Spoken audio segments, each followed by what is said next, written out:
now. You said we can talk? Yeah, you said we can talk. Sweet. Yeah, it went out 8 minutes ago. 8 minutes.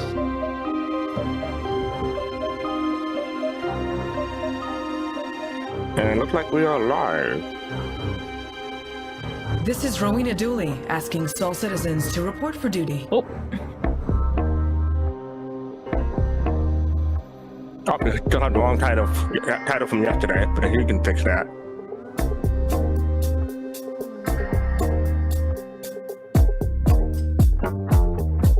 Let's go. Let's go. I have a question. Never mind. That's good. We are going live through the stream. Like our voices can be heard. Oh my god, they can. Yeah. 70707070707. What's good, President? How you doing today? What's up, fastcart? Welcome back. You weren't already here. No, Abdi, you are not first. I was first like 5 minutes ago. I live on this channel. I never left. Right.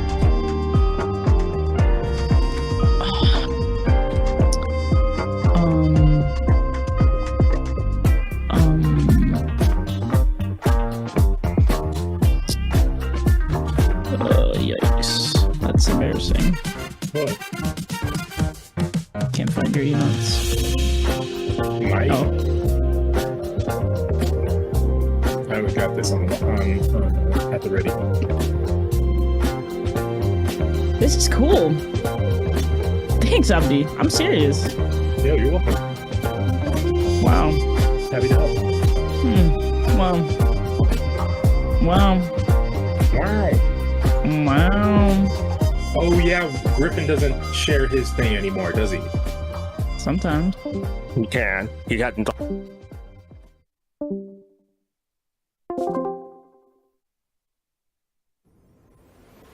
Ow. Oh my gosh, prisoner copy pasted. We're going live.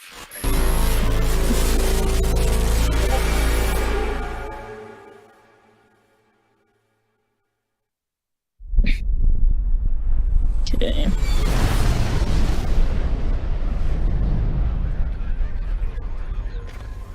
The endless night was still and cold and vast. Yet in that moonless winter sky, unyielding they remained, tied to their mast. Forever watching, always standing by.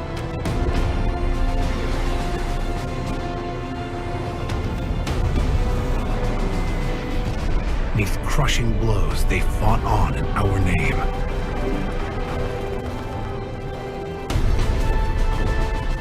They battled bravely through endless wars.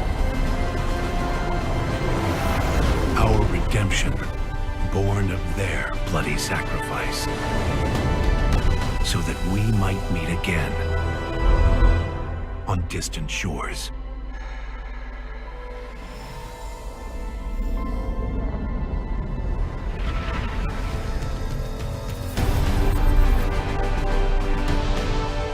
It matters not whether they prevailed.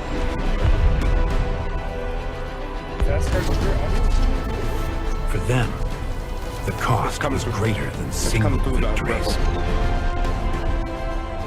Side by side, unafraid to fail.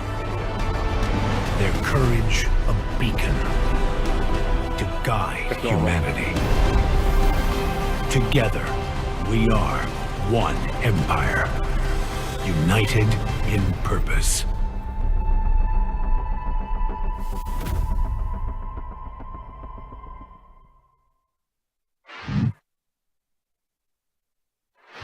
And greetings. Welcome back to Soul Citizens. I'm GriffinGamingRPG, and we are so happy to be here with you today, May 26th, and we're coming to toward the close of Invictus 2954.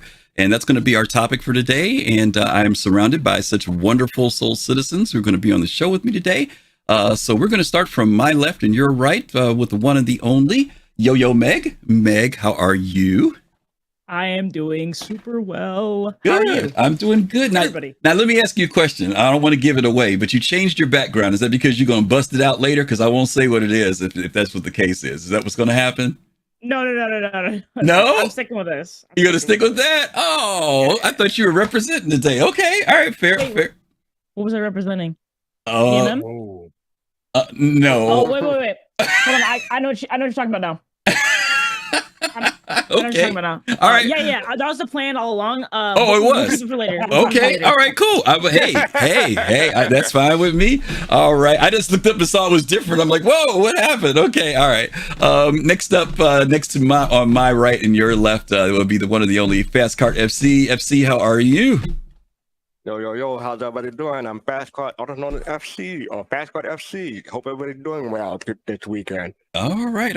And last but not least, our talented graphic artist, dad who loves his daughter, that teaches her how to hold a lightsaber. It doesn't get any better than that. The one and the only AbdiYohan, AbdiYohan. Abdi, how are you? I'm doing all right. How you doing, Griff? Good. Sorry it's been so long, but it's good to be here, man. Always glad when you're here, bro. Always glad to hear you. Got the great happy smile. This guy never lets anything bother him, which is awesome. I need to adapt that lifestyle from him. So again, today we're here to talk about Invictus 2954. Let me go through the crew real quick. Abdi, how many Invictuses have you been through? This is number what for you? Do you remember?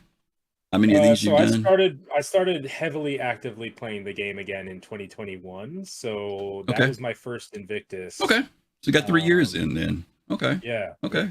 Awesome. Meg, how about you? This is my third. Your third. Okay. And I won't ask the other dinosaur on this channel because he and I have been here since the beginning. So I know how long he's been here. I will give a shout out to Colossal because Colossal did respond in chat. Oh, yeah. He said, get her a Sith flavor. We talked about this, Colossal. I'm coming down to Florida with my green lightsaber. I'm gonna teach you a lesson. Ooh, them some fighting words. Okay. Well, again, we appreciate you guys being here with us and you folks being here. We are going to, as you guys know, Invictus is UEE's annual ship convention, their big event where they promote both the UEE Navy as well as the different manufacturers who supply ships to them. There's so many ships. You guys know there's so many, even though all the ships in the Star Citizen library are not showcased, there are plenty of them that are. And many of them you guys are familiar with. So today's show, we're not going to go through, we've done this before. Sometimes we go through all of the different manufacturers.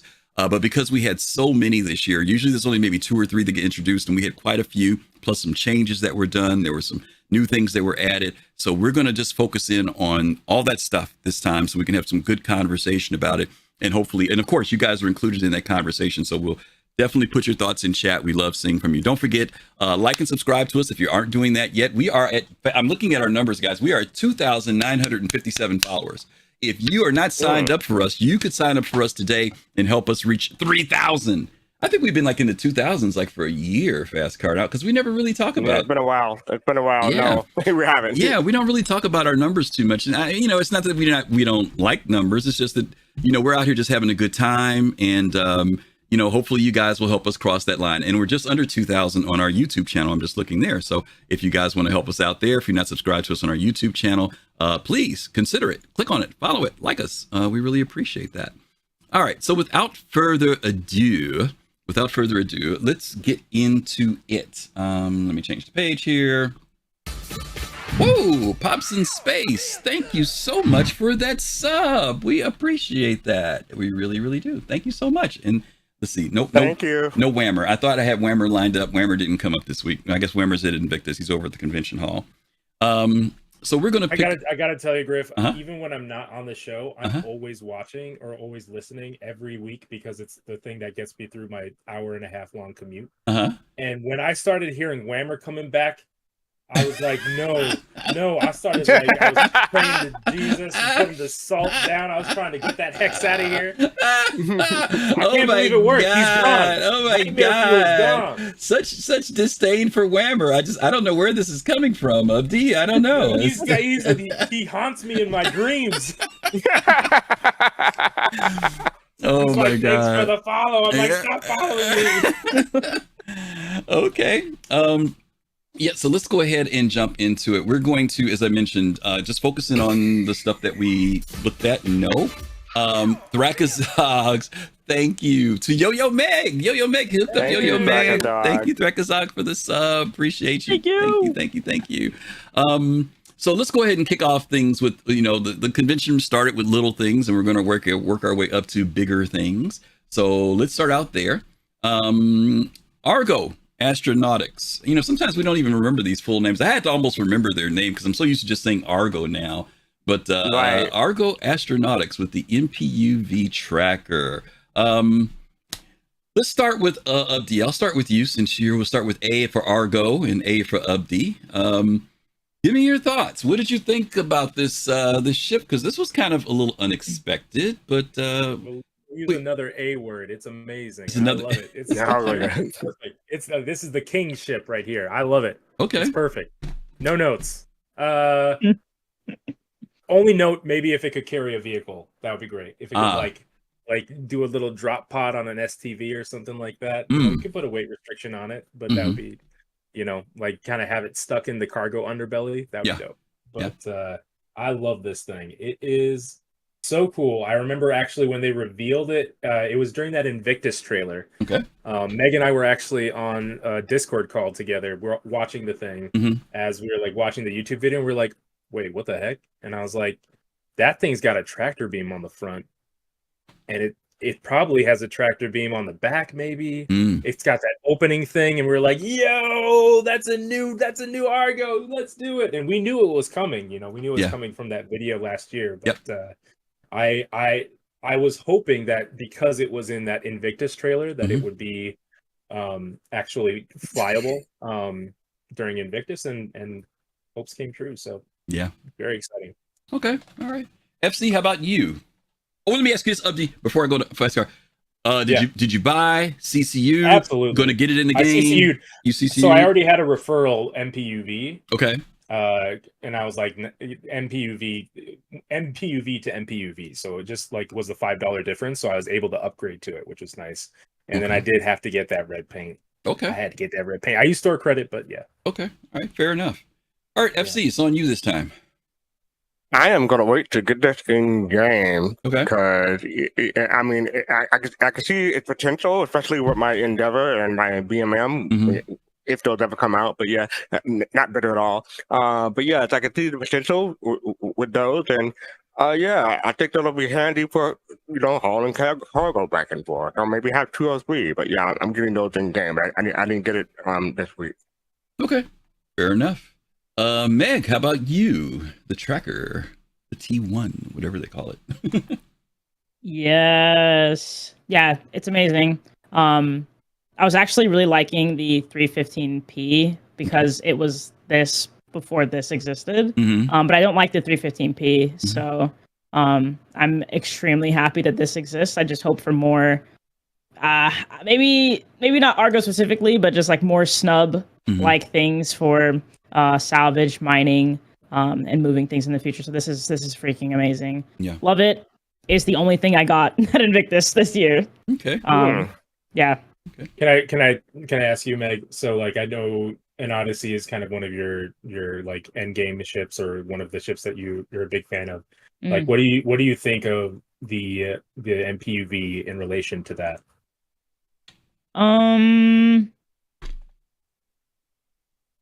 Yeah, I mean, I don't know if it's going to replace a vehicle that's within the Odyssey, but I could see it if we have the ability to move asteroids or just like things closer to the ship, or moving it like location to location. But otherwise, I probably wouldn't sacrifice the limited space in the Odyssey for it. Okay. Well, I'm just gonna point out, Griffin is human. I know he misspelled it. It's Tractor, but you got to probably think about no. I honestly thought it was Tracker. I didn't know it was Tractor. I thought it was Tracker. I'm sorry. Yes, I'll correct that. Thank you for whoever spotted that. Because I remember when I We're first just saw it. pedantic. We knew what you meant. Well, no. You know, when I first saw it, I saw T1, and then later on I heard track. And you know how people speak tractor. So I thought somebody said tracker. So I thought it was a tracker. But yes, tractor. I will change that. Okay, so I'm going to play devil's advocate with Invictus this year. Okay, because I can speak positively, but I'm going to give you the negatives to what people have been talking about. Now, one negative I had. This is my negative. CIG had been in the lore of these ships. They have been designed to be modular ships. Whether it's the cargo, the personnel, the C, the P, where that center section comes out of them. If you look at other ships, like for example in Squadron 42, or if you look at the 890, if you look at the escape pods in the 890, they are the exact shape of the unit that goes inside of the MPUVs, and it's because you're supposed to be able to attach things like an escape pod, and it's supposed to have a lot of modularity. Now, last week in SCL, CIG said that they are working to bring modularity to this series of ships, okay? Now, I think this ship can afford to be a one-off, you know, where it does this specifically, and this is what this ship does. But I also wondered why they couldn't make one ship with modularity that did everything.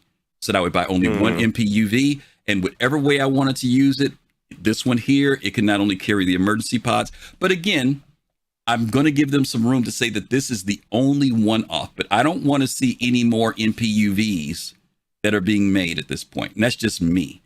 I think that if it's a utility vehicle with modularity, we should be able to swap out those middle sections, and I'll be happy to buy those, but I don't want to have a bunch of different variants on this particular model of ship. Is that kind of making sense? Yeah, I think so. I think what could be happening is like a very similar thing to the Retaliator. The Retaliator, and it's not a good thing. We'll get to talking about it, I'm sure, but yeah, I could see it at some point because it's kind of like a disconnect between the devs and maybe whoever's doing like marketing strategy or like or actual like product strategy in terms of how products are released from game dev. Whereas, you know, the game devs are just doing what they can to get these ships out, but then they have to think about how to sell these things. And I have a feeling that this could be one of those things where they end up swapping out this ship to being all the people who have this package get the MPUV base with the tractor module. And then other people end up getting like, you know, it swaps out for everyone, but that it's messy because as you can see from this week, it turned out to be kind of a messy thing for some people. Yeah. I feel like that should be the way that they do it, especially thinking of the other modules that it already has. Why Absolutely. would you not want to tractor those things or like to fit those modules on there? Like even with, I had no idea that the 890 was the way that you're describing. I would think that potentially you would use the tractor for that. I mean, we definitely don't have the ability to just like magnetically lock things without needing to actually tractor. So yeah, unless we get that, which I hope we do, because like Abdi was saying, being able to pick up vehicles like this like perfectly fits over an Ursa, which would be super freaking dope to be able to just like drop those things or transport them in and out of ships without having to use a tractor beam for all of that. But yeah, and again, go ahead, FC. No, you go ahead. I'm kind of the opposite way. Like, yes, I appreciate modularity, and it can come in handy. It can be useful. But I'm like a person who like set a ship aside and leave it in the configuration that I want. If I want it to be in another configuration, I'll just get a different ship and put it in that configuration that I want. I have two separate different configurations rather than swap back and forth. I mean, in game, you know, but you know, yeah. So that's how I probably approach this. And again, like I said, if this is a one-off because of what it does in the sense of utility, specifically for it's a tractor, it's intended to be focused on that. That's fine. I'm just hoping when the MPUV C and the P are out, that they literally become universal, because those pods, as you guys can see, they're the same pod. It's just that they're one's cargo, one's personnel. Again, if you guys haven't ever gone on the 890, a lot of times people never go look at the escape pods. It's the exact same pod that's on the MPUV P. It's just white instead of orange. That's the difference in it. Same seating and everything. So in lore, that is what these ships are supposed to be. They're utility vehicles that have that modularity. And again, CIG said they are going to introduce it. They are going to do it. I just hope that, again, this is maybe just a one-off situation for the tracker. My opinion about it, I love it. I've tried to sit here and calculate if I had a whole sea with a bunch of friends and we had to load it up, how many of us would we need to do it and do it well, and how much time it would take. My guesstimation point on doing it is 20 to 30 minutes with 3 to 4 people that we could knock it out. Nice. Right now, the automated system does it in 5 minutes, but that's automated. There's no travel time. It's just popping them on one by one. But there's still some other logistics things that we'd have to look at, like where are you getting the cargo boxes from? What's the distance from the cargo boxes to the ship? Yada, yada, yada. But I could see how this could be a cool thing. And we could talk about loading ships on a whole nother show, because I'm sure people are going to lose their minds. People already lose their minds when it comes to loading ships already. But I think CIG will, they have to find that balance between feeling like you did some accomplishment and did some work, but at the same time that it's just not some grind that's just totally frustrating toward people who want to move freight and cargo. So, okay. Well, that's the MPUV. What did you guys think about the price? Fair price? Oh, yeah. Yeah, I like it. I was just happy that I could upgrade from the one chip to the other. Yeah, it's like, wait, how much was the price? They did like 3 for 100. Didn't they do like a package like that? 3 for 100 US? Yeah, something like that. Yeah, something like that. What was the price again? Sorry, I might be. Was it 35 or for 35? Was it 30? 35? Is it the cheapest? Ooh, all I know is I could upgrade from the MPUV cargo to the MPUV tractor. So there's a $5 difference. 35 war bond. I mean, prisoner says 35. To me, it's a body. So like, why would the cargo not be a module you added to it, making that cost more? So like, if they do change the other bases, I feel like the price is going to increase with the cargo. It is 35 war bond, $40 with all type credit. Yeah, I have a feeling that like if they do make this a module, the module would be like the fact that you have 2 tractor beams on it, so that like if you get the cargo, you don't get the tractor beams in the cargo version. But if you swap to the tractor module, you get the tractor version. So we're gonna have 2 different bases. That is not for sale right now. That's where it's like weird, and we don't have to keep talking about it. But yeah, we have 2 different base modules right now. If they don't decide that the tractor is the new base, and it's just like it's just a weird. That's why I said I think the tracker is just going to be its own animal. You know, I mean it's going to be it's locked into that, and that's all it will do is tractor and move cargo boxes and things. And like you said, they could always possibly add that idea of being able to pick up small vehicles and something. But all the other ones with the different modules that go to it, and we don't know what all the modules are going to be right now. We only have the personnel and the cargo one, but I'm sure that in the escape pods, that's all we've got right now are 3 that we know of so far. So, okay, that's that one. We will pass that one on for the MPUV lovers out there. Let's hit this next one. RSI, Roberts Space Industries. Look at that RSA. I'm spelling stuff wrong like crazy today. Holy smoke! I gotta stop doing this late at night. I gotta stop doing this late at night. RSA encryption. Yeah, RSA encryption. Yeah.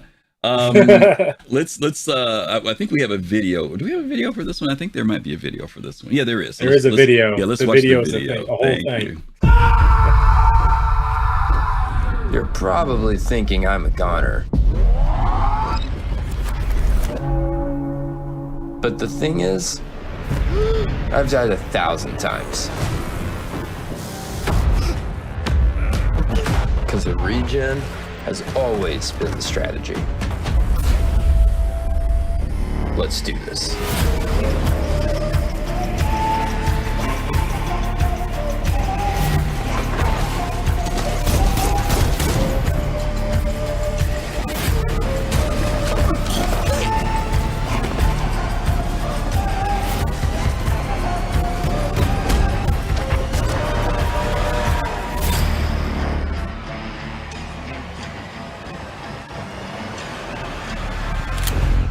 One more time.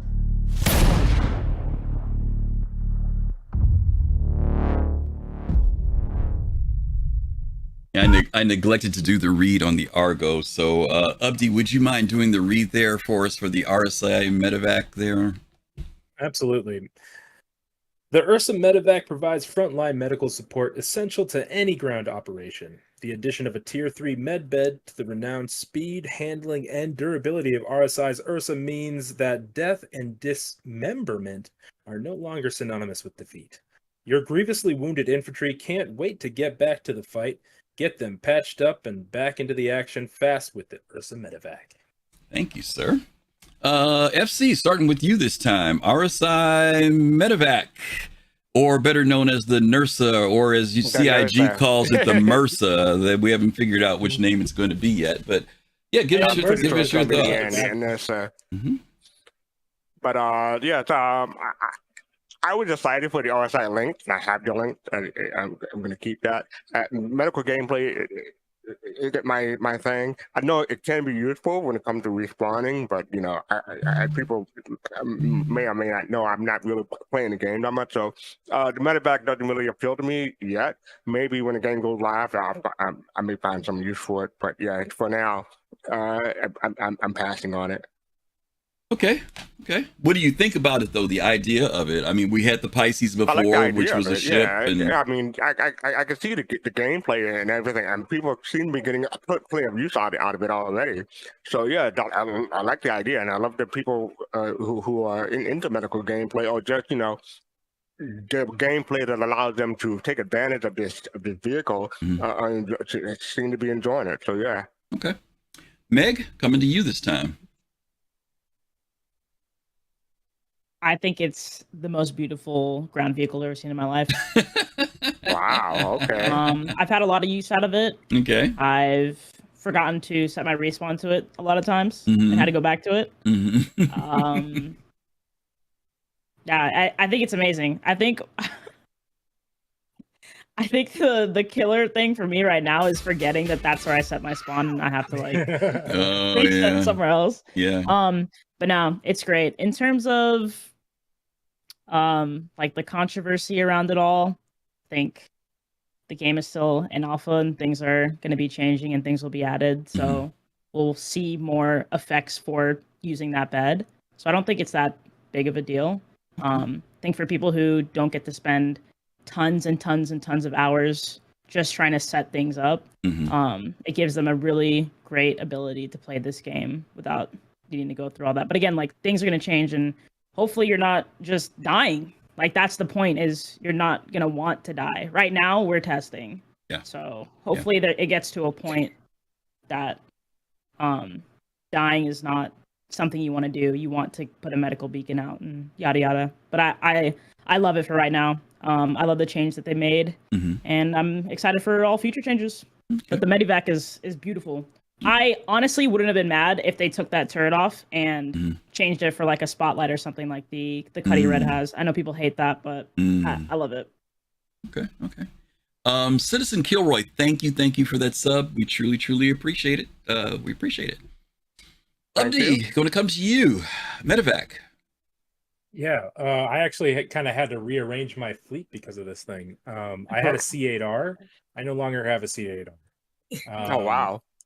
I didn't need, like, I'm not doing medical gameplay very much, so I didn't need the ability to fly a ship to pick somebody up. Okay. But what I did see myself using this for is in my Aquila in the future when doing exploration gameplay, that this would be the thing that would be in the hangar of my Aquila, so that you know, when you're going to explore, you have the ability to, like, you know, I think of it like Aliens, man. Like, if I'm on a planet and I know that there's going to be some crazy spores out there, someone's going to get hit, I need to get them on that ship and get them back to my ship ASAP.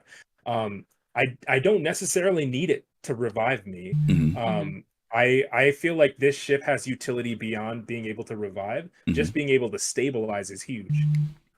So if at some point in the future they take that away from this, I would still love this ship. It would still be dope to me. Okay. I think some people are thinking like this is the end of Death of a Spaceman, and I'm like, yo, we haven't even had Death of a Spaceman yet. So like, it can't be the end before it began.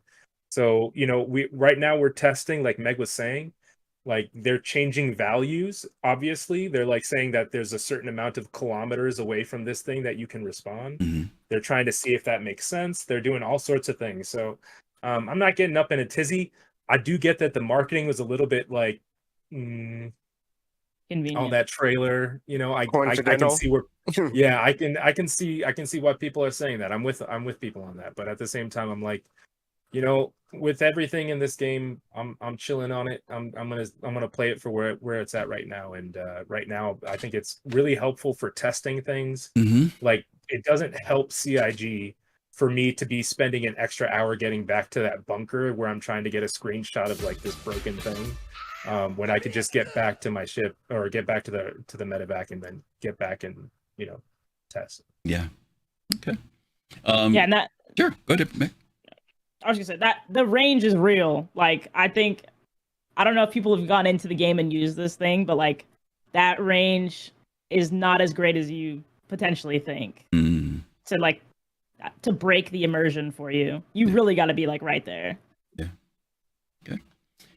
Before I give my thoughts, like I said, I'm going to play devil's advocate this week. So you did. You've got some people who hate this. They think that CIG has broken its promise, that it is going to kill medicine. The need for having doctors and things has just went out the window because people can just backspace if they want to and pop back up in their ship. Then you've got the people who love it. They think it's great because now we don't have to spend so much time getting back into the fight. If I don't have a cutty red or something, or if I don't respawn, I can respawn right where I'm at, not have to go all the way back to some hospital or clinic and then fly back down, blah, blah, blah, blah. You've got people on both sides of the argument of this. And I think you guys raised some issues. One of the things someone said is, look at that. They said you're going to be able to get up 1,000 times. You know, I've died and come back 1,000 times.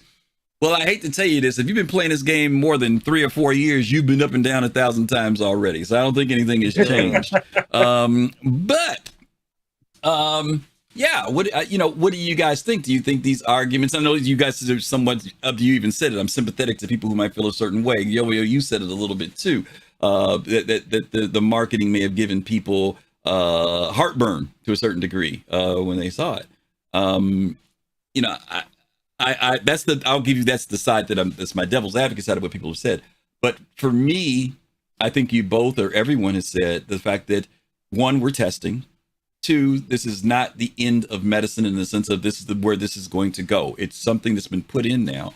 I am really remembering, and I've said this last week, I'm remembering when the Cutlass Red did this exact same thing, nobody had nothing to say. When they took it away, people went ape. They went ape. They sold their Cutty Reds. It doesn't respawn anymore.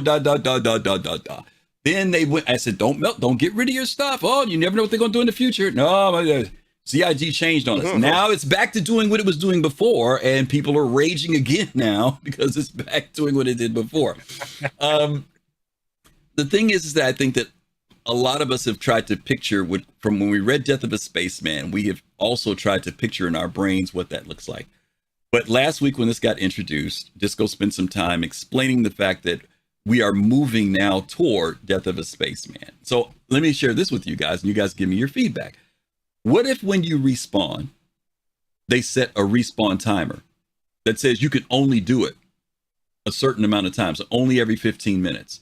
What if they say, if you guys notice when you go to the console, the stand-up console in both the Pisces and this ship, there are 2 areas in there. There are 2 doors that open up, and there's been stories or rumors or whatever that those take some type of material, some resource that goes into it that charges the thing so it can do your DNA, right? So what if there's only so many uses of that when you put it in there, right? You can use the ship 1,000 times, but you got to buy that resource and be plugging it in, right? I also think that this vehicle will not be something that you will leave empty, that there will be somebody, to your point, Meg, right? When I pull up in front of a bunker and I drop y'all off, I'm going to go drive away from the bunker because I don't want anybody to come attack me, because they're going to know if we blow up that medevac, the people downstairs got someplace to not respond. So I need to go hide under the trees somewhere on the side of some hill. And then when y'all tell me, hey, we're ready to pull out, or we need you to come pick somebody up, that's why you're going to have that person in that vehicle, pick the person up, person on the medic. And let me tell you something else I think is going to change. You know that panel that's above your head? Something tells me that's going to change too. You'll be able to heal, but you will not be able to respawn. Somebody's going to have to be inside the vehicle to bring you back. Now, this creates a dynamic of gameplay for medical people that you want to have somebody on site with you that's in that vehicle moving around. So I'm just making up stuff, y'all, but you get my point. There's a lot of directions, as you mentioned, guys, that this is just tier 1 of this, that they can expand this to make it real serious gameplay, not take away from Death of a Spaceman, right? Keep the medical people much more engaged in the game, right? And the vehicle would start to make sense because, they said they're going to make Death of a Spaceman punishing. You're going to have to choose whether to backspace. Right now, you backspace, nothing happens. But what happens if every time you backspace, as we know, your DNA degrades and you only get 2 more lives, maybe 1 more life, Right. or you got damaged so badly in the explosion that all you get is 1 instead of getting 3. So now you got to decide, is it worth it? Is it worth it, or is it better for me to limp back, 2 miles? Because if I do this, my reputation is going to take a hit, my character is going to take a hit, or my character may not even come back, right? So there's a ton of stuff that they could do. That this, all we're trying to tell you guys is that keep your minds open. I think Meg said it. We're in for the journey. Abdi said it. Let's see where they're going to go with this before we write off this thing and say, CIG doesn't know what they're doing. Because I think they do know what they're doing. I think I just want to emphasize this is not the final version of regeneration. This is this is not even second to the last version of regeneration. It's going to be iteration upon iteration. So the way it is now probably will not be the way it is in 1.0. It's like this is the time for testing. So people who've been here 3-4 years should realize this, because this is the first time CIG has changed something on us. We've been here for like maybe a month or 2 or a year. Maybe you're not used to it, but it's always been like this. Yeah. Lady Space Patrol, I'm reading your comment. Would you choose to take that punishment or delay to walk your dog when it pees on your floor, or go to school on time, or work on time, or pick up your child, or go on a date? Yeah, I mean, not to be funny, but when we play the game now, stuff like that happens, right? You're like right in the middle of something. It's like real life steps in. What do you do? And I think that's one of the reasons why this whole thing, we can talk about the new log out thing later when they said being able to log out anywhere. I think there's some reasons behind that, and that's a whole nother show. But no, that you mentioned some good points there, Lady Space Patrol. So yeah, the Medivac, what was the price on this one, guys? What was this? $60 US? I have it up right here. It is 55 and 60. Oh, 55 war bond and 60 for credit. Okay. What do you guys, credit. Fair price, gang, or was it right where you thought it would be, or was it a little more, a little less than you thought it would be? It was less than I thought. I thought it was going to be 65, I think. Yeah. I think. Yeah, I was shooting for 65. I think I said it's going to be about the same price as the Ursa, so it's $5 more. So yeah, I'm outright, I think. Wow. Yeah, I was able to use my my upgrade from, because I have the Entrepreneur pack, so I just upgraded the Ursa that comes with that to the MRSA. I'm not going to call it the MRSA. That has medical connotations to it that I do not like. Yeah. Yeah. Sorry. Yeah. I was going to say, the only last thing is that you can fit this into a lot of things, but realistically, you're not taking it everywhere with you, depending on like what you're doing, or if you have somebody who's like just following you around in that ship. Yeah, I've been in plenty of situations where my respawn was a station and not a vehicle, because like I'm doing bounty stuff, or I'm in ships that cannot hold that out of choice. Like I'm not gonna fly around one ship to sacrifice another ship just because I want an Ursa. Like I still want to fly a C1 with 2 rocks inside. I don't need a Valk or an MSR or a Starlifter or a Carrack to do those things. I just want the simplest thing. So like even now in still testing, I really don't think it's that deep, but we've already said it all. I think we should all really just be patient. As much as you can be, to all the people who've been here longer than me. Yeah, you young whippersnapper, telling us old guys to be patient. Have to say that. Telling us old geezers to be patient. Get off my lawn right now. All right. So that's the RSI Medivac. Okay, let's hit this next one. Now, this is an old school vehicle here. The Aegis Dynamics. Aegis. If I say Aegis, I know Captain or Admiral Kusanagi will be what? The Aegis Dynamics Retaliator rework and the modules. We had heard about this a while back. In fact, they told us several years ago that the Retaliator was going to be the first ship that they would begin to do working on modularity, and which I was a bit surprised on, only because you hadn't heard a lot about it. And also it was the Caterpillar was one that people were really looking forward to talking about modularity, I think even more than the Retaliator. Let me read the description on it, and we'll talk about it. One of humanity's most powerful warbirds, the Retaliator is a fearsome weapons platform originally designed to strike and kill capital ships. A key portion of the UEE's Navy's power projection, Retaliator squadrons have served with distinction against the Vandal, outlaw gangs, and countless other threats to the Empire. The ship's interior can be outfitted to suit all operational needs via 2 modules that add further cargo space or dedicated torpedo bays. Okay, and we'll talk about the other modules in a little bit, but let's focus in on right now the rework on the ship itself. Meg, I'm going to you this time. Retaliator, the Tally. What you got to say? I've always been like a pretty big fan of the Retaliator. I just didn't like how it flew, which, like, again, like I say it a lot. I'm not the biggest fan of thick flying ships, even though that's how they should realistically fly. But I think they changed the flight a little bit, and it feels a lot better. And I do not like the docking collar change. I'll just be the one to say really? It. I really liked. Okay, we landed. Cool. And just jumping down the hole. I can't do that anymore. You can run out the side. That's awesome. Good for you. But like, even like the endless, like just falling through in space, it's gone. That's my favorite thing. But I like ships with moving parts, and this one has a lot of them. Yeah. The cart. You said we're talking about the bomber. We're just gonna talk about the gold standard and the ship itself, and we'll get to the containers in the next slide. Yeah, I have words about the elevator, but I don't think we're talking about that. I think everything else is like, I do like how the collar looks now. I think the door like pushes in and then slides, and then the docking collar, like it looks really cool. I like it. I love like the attention to detail on all these different ships that make them unique. Trying to think what else. Oh, I saw engineering in there. I'm scared. I'm not sure. Oh yeah, I'm just going down the list. Sorry if I'm taking like anyone's. I'm not like being specific. Like one of the things they said, Yo-Yo, maybe if you can comment on this, or if you remember hearing them say it at SCL, they said that they are going to upgrade the turrets on here from size 2s to 3s. What do you think about that? That's going to be amazing.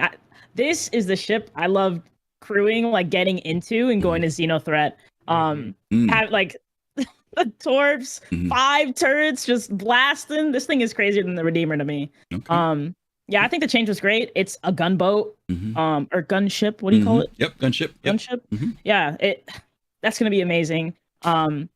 It's so slow and boaty that I don't really see it being like too. I don't know, like a bad change. I think it's a great change. And then the turret changes they made, I'm not a fan of. I'm sorry. I think you went in and like flipped upside down. You like the upside down cool. thing? You like that? I did. I'm telling you, the things they changed, I could cry. But that's fair. No, I think it looks good otherwise. It's pretty cool. Okay. All right, Abdi, how about you? Retaliator rework. So I don't own this ship, but I've watched Levan G fly it quite a bit over the last few days. I like, in terms of like the major pain points, I'm not going to talk to them just because I don't have the ship and don't experience those very often. But I will say that in terms of like what it brings me hope for is modularity in general. They were talking about the Hull C being the first thing that really proved the case for modularity being a thing. Which was exciting to hear, but also didn't feel like the way that we think of modularity being. So this feels like the true initial first stage of modularity, and that's exciting.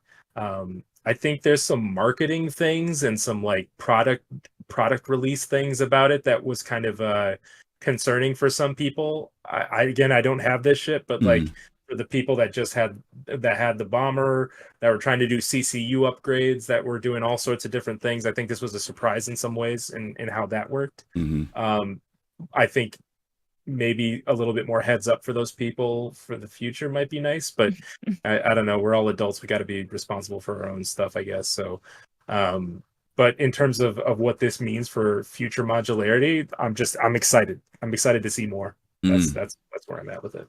Okay. FC, how about you? Retaliator. I'm gonna give some background first, because when I didn't play the Wing Commander game, but back in the day, I was more of a LucasArts, Star Wars, and X-Wing and TIE Fighter person. So when I play those games, I typically the missile boats in those games were my favorite to fly. Now, fast forward 20 years, I was really looking forward to flying more missile boats in Star Citizen, but it didn't really give me the same feel. But I'm tempted to give this a try and see whether or not it give me that same joy. But I don't think it will. I mean, there's something about the missiles or how they work in Star Citizen that different from the old game that do it for me. So I don't really have that much to say or I'm looking forward or anticipating this. But I am happy for people who do have this and we're looking for, because this is one of the oldest ships that people have been looking forward to for a long time, and I'm happy that it is in their hand. Yeah. Yeah, the Retaliator is not only old in the sense of Star Citizen, but it's also old in the game lore too. It's kind of like one of those old Army surplus ships that's still been around. Excuse me. Pardon me. Again, this was the start for working with modularity. Some of you may remember one of the reasons why they had problems with this ship was that when they built it out originally, the torpedo bays were not modular at all. They were literally built into the frame of the ship. So CIG had to go in and literally redesign all of that, including not only the mechanics and the mechanical features like Meg said, all the moving parts, but as you guys know, these ships actually have conduits and wiring and things like that run through the ship and connect to the module. So all of that had to be completely redone for this ship. This is like I think it's either the third ship I bought when I first came in. I think that first ship I bought was the Avenger, and then I bought the Connie, and then I bought this, and I've had this for quite a while. And some of you remember when we bought this ship, it was originally priced, I think, at like $275, $265 or whatever it was. That was for the bomber. But some people bought the base unit. If you bought the base at $150, you got the bomber because, as I said, the bombs were all hardwired in, so you got to play with the bomber for many years. But now, if you only own the base model, then that's what you have now is the base model. I think that there's been some CIG talked about the only things that would be available right now would be the cargo modules and the torpedo modules. There are 5 sets of modules, which you guys know about, which we will talk about now. Make sure you get the right picture up here. Leave that up, take that off, turn that on. These modules there are 2 living quarter modules, a front one and a back one.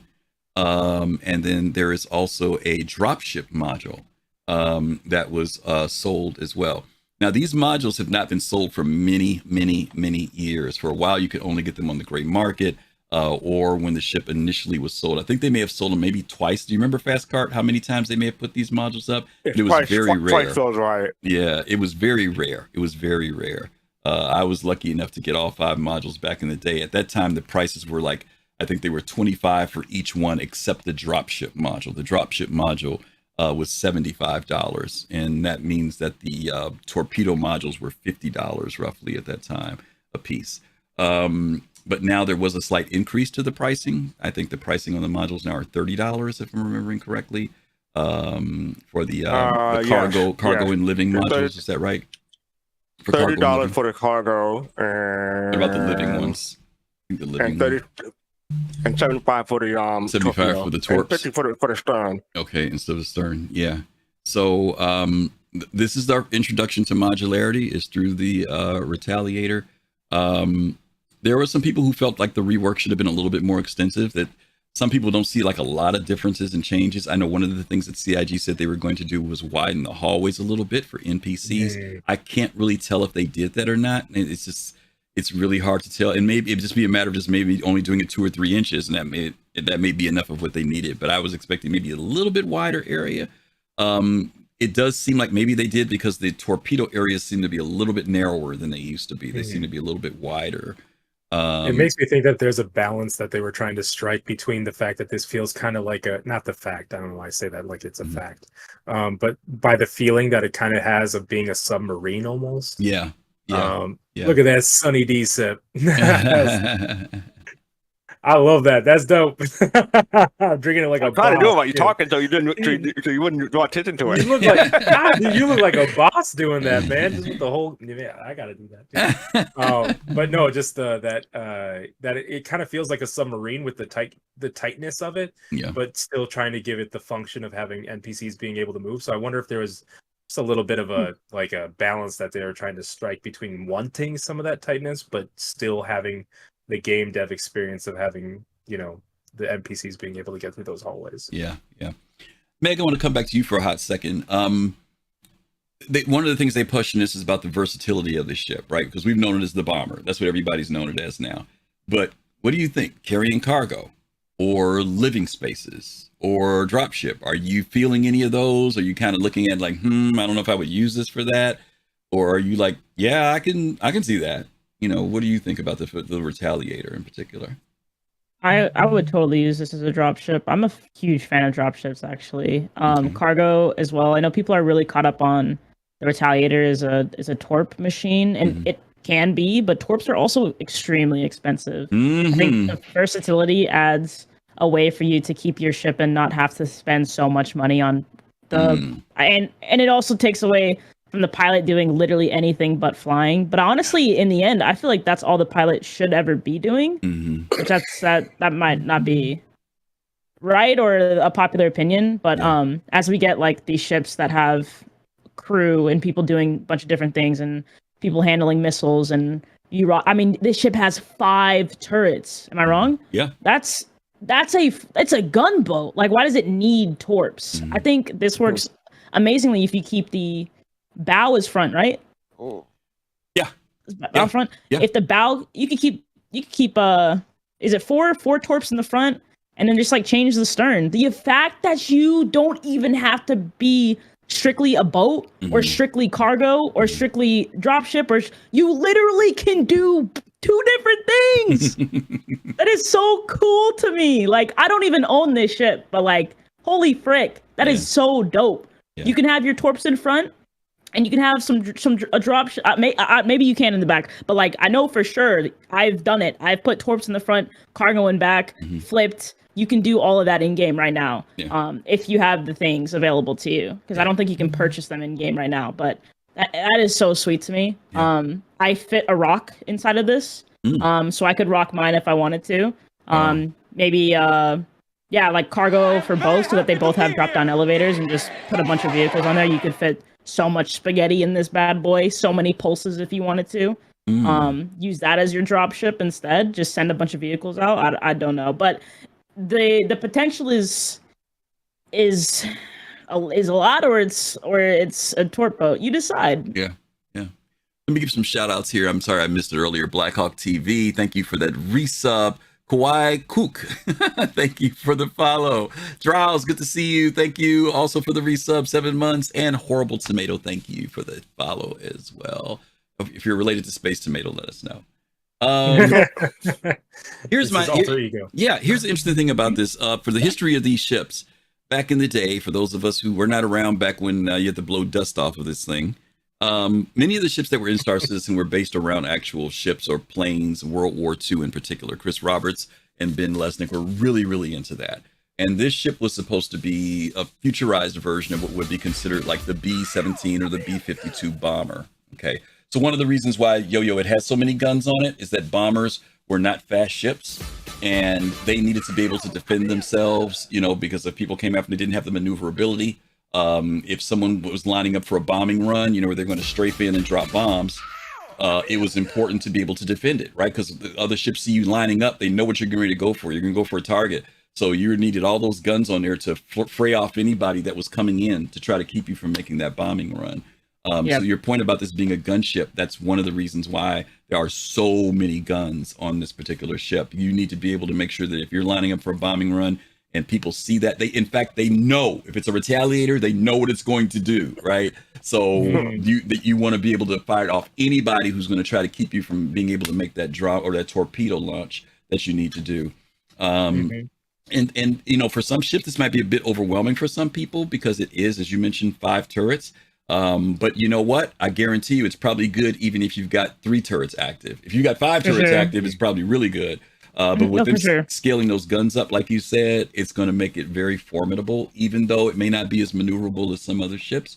But that's the compensation, right? You know, you get all the guns, you can't make it just be this super maneuverable ship. It's got to have some type of weakness to it. So interesting you said about the rock. I didn't realize a rock would fit in there. I was looking First at those. thing I did. Yeah, because you were talking about the elevators earlier, and I was kind of wondering, like, what's the biggest thing other than cargo? What else could you put in there? Bikes, I'm sure. But I was just kind of curious. It's interesting that you said that you did a rock. Though. Yeah, the rock can fit and it not like blow the ship up. Okay. I've quantum with it. It works, but like, and it's not like a comfortable. Like it fits. It's good. Okay. Yeah. That's amazing. Citizen Czar, thank you for the resub. Was it Roball TV? Oh, thank you for giving out the community gift sub. Thank you. And Envoy, good to see you. 70, thank you for the resub. 31 months. Another one of our old long-term backers, supporters of Soul Citizens. Okay. All righty. You guys haven't heard any controversies otherwise about this ship, have you? Other than there was some controversy about the price thing. There was something about the price shifting, right? When they went to base, if you CCU'd or something, it was like you lost $5 or $10, something weird like that. Do you remember? Do you guys know what the detail was? It was on like $150 or something, if I remember correctly. The Retaliator bomber became the Retaliator. Right, but it became the base, and the base was 150. Yeah, that's what I mean. We just got 10 gifted subs from I Got Pesos. Sorry to interrupt. I got pesos. You got dinero is what you got. Holy smoke! Thank you. I got pesos. Thank you so much. Yes, thank you for the 10 subs. Beautiful, blessing our folks. CID has said that they're working on it. I haven't seen the latest on that today, but I think they're still working on that. They said like. I believe John Crew on Star Citizen Live said like 220 people were affected. So I don't know if they're going to find some way to automate that and fix it, or maybe the customer service will have to go in one by one. Like it reminded me of the FAC 120-month insurance thing again. Okay. So they'll figure it out and let us know when it's figured out. Right. Okay. Well, that makes sense. Okay. Yeah. Very cool. And then anybody who had the you can no longer get the Retaliator bomber. It's only the Retaliator. So like any chains were affected, but to me, it's not that deep, but there were people who did like, I think it was showing like a 140% savings or something like that. So it potentially worked in people's favor, actually. Okay. Like they were able to jump from 150 to 275, if that makes sense. Okay. All right. I'm not sure how it actually, Yeah, that's why I wasn't sure. Fastcart said it's probably still in the works. Okay, fair enough. I'll buy that for $1.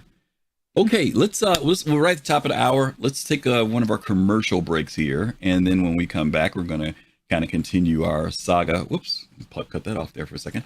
We'll continue our following of some more stuff and some more controversy too. So stick around, and we'll be back in just a hot second. Okay, gang. Controversy in Star Citizen, that never happened. No such thing, right? No such thing. All right. To our subscribers, those of you who aren't looking at the commercial, thank you guys for being here today. We're going to be hitting the Firebird next, the F7, the whole Mark I, Mark II thing. And of course, we're going to be talking about the Ironclad. We're going to be talking about all that stuff next. So thank you guys as always for supporting and following us. We really, really appreciate it. I'm going to stop there because I need to get a giveaway together. Yeah, we got breaking news on Ironclad when it comes up. Yeah, we're going to do giveaways too in a little bit. For those of you who are subscribers, I've completely forgot to mention that. We're going to do some giveaways, and don't forget, if you're a subscriber, you get double the chances of winning. So make sure that you put in the exclamation ticket or whatever it's going to be later when it's time to do that. I would make a recommendation to you to put subscriber in the stream title. No, it'll do it automatically. It'll do it automatically. It'll do it automatically. Okay. Yeah, it does it automatically when they do it. So, all right, we're back. Our break is over with. That was a fast break. Again, thank you guys. We're having so much fun, Griff. We're having so much fun. Yeah, I know. So again, we're back and we're doing our Invictus review. We're talking about the new ships that were introduced during this past week, and we're reaching toward the end. We're still in our second day of Drake Day. But we've got a good idea of what we've got to talk about with these new ships. So we're going to go ahead and jump into the next one. I Got Pesos. Thank you again for the sub. Appreciate that. Gave away some subs and got one for themselves. That's awesome. We appreciate that. Nice. We appreciate that. Okay, let's go to our next one. Back to Aegis. Aegis, we talked about the Retaliator doing the rework. Now we're going to talk about Aegis putting out a variant. Yeah, let's talk about this. Let's watch the video for this. This is for the Firebird, okay?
Okie dokie.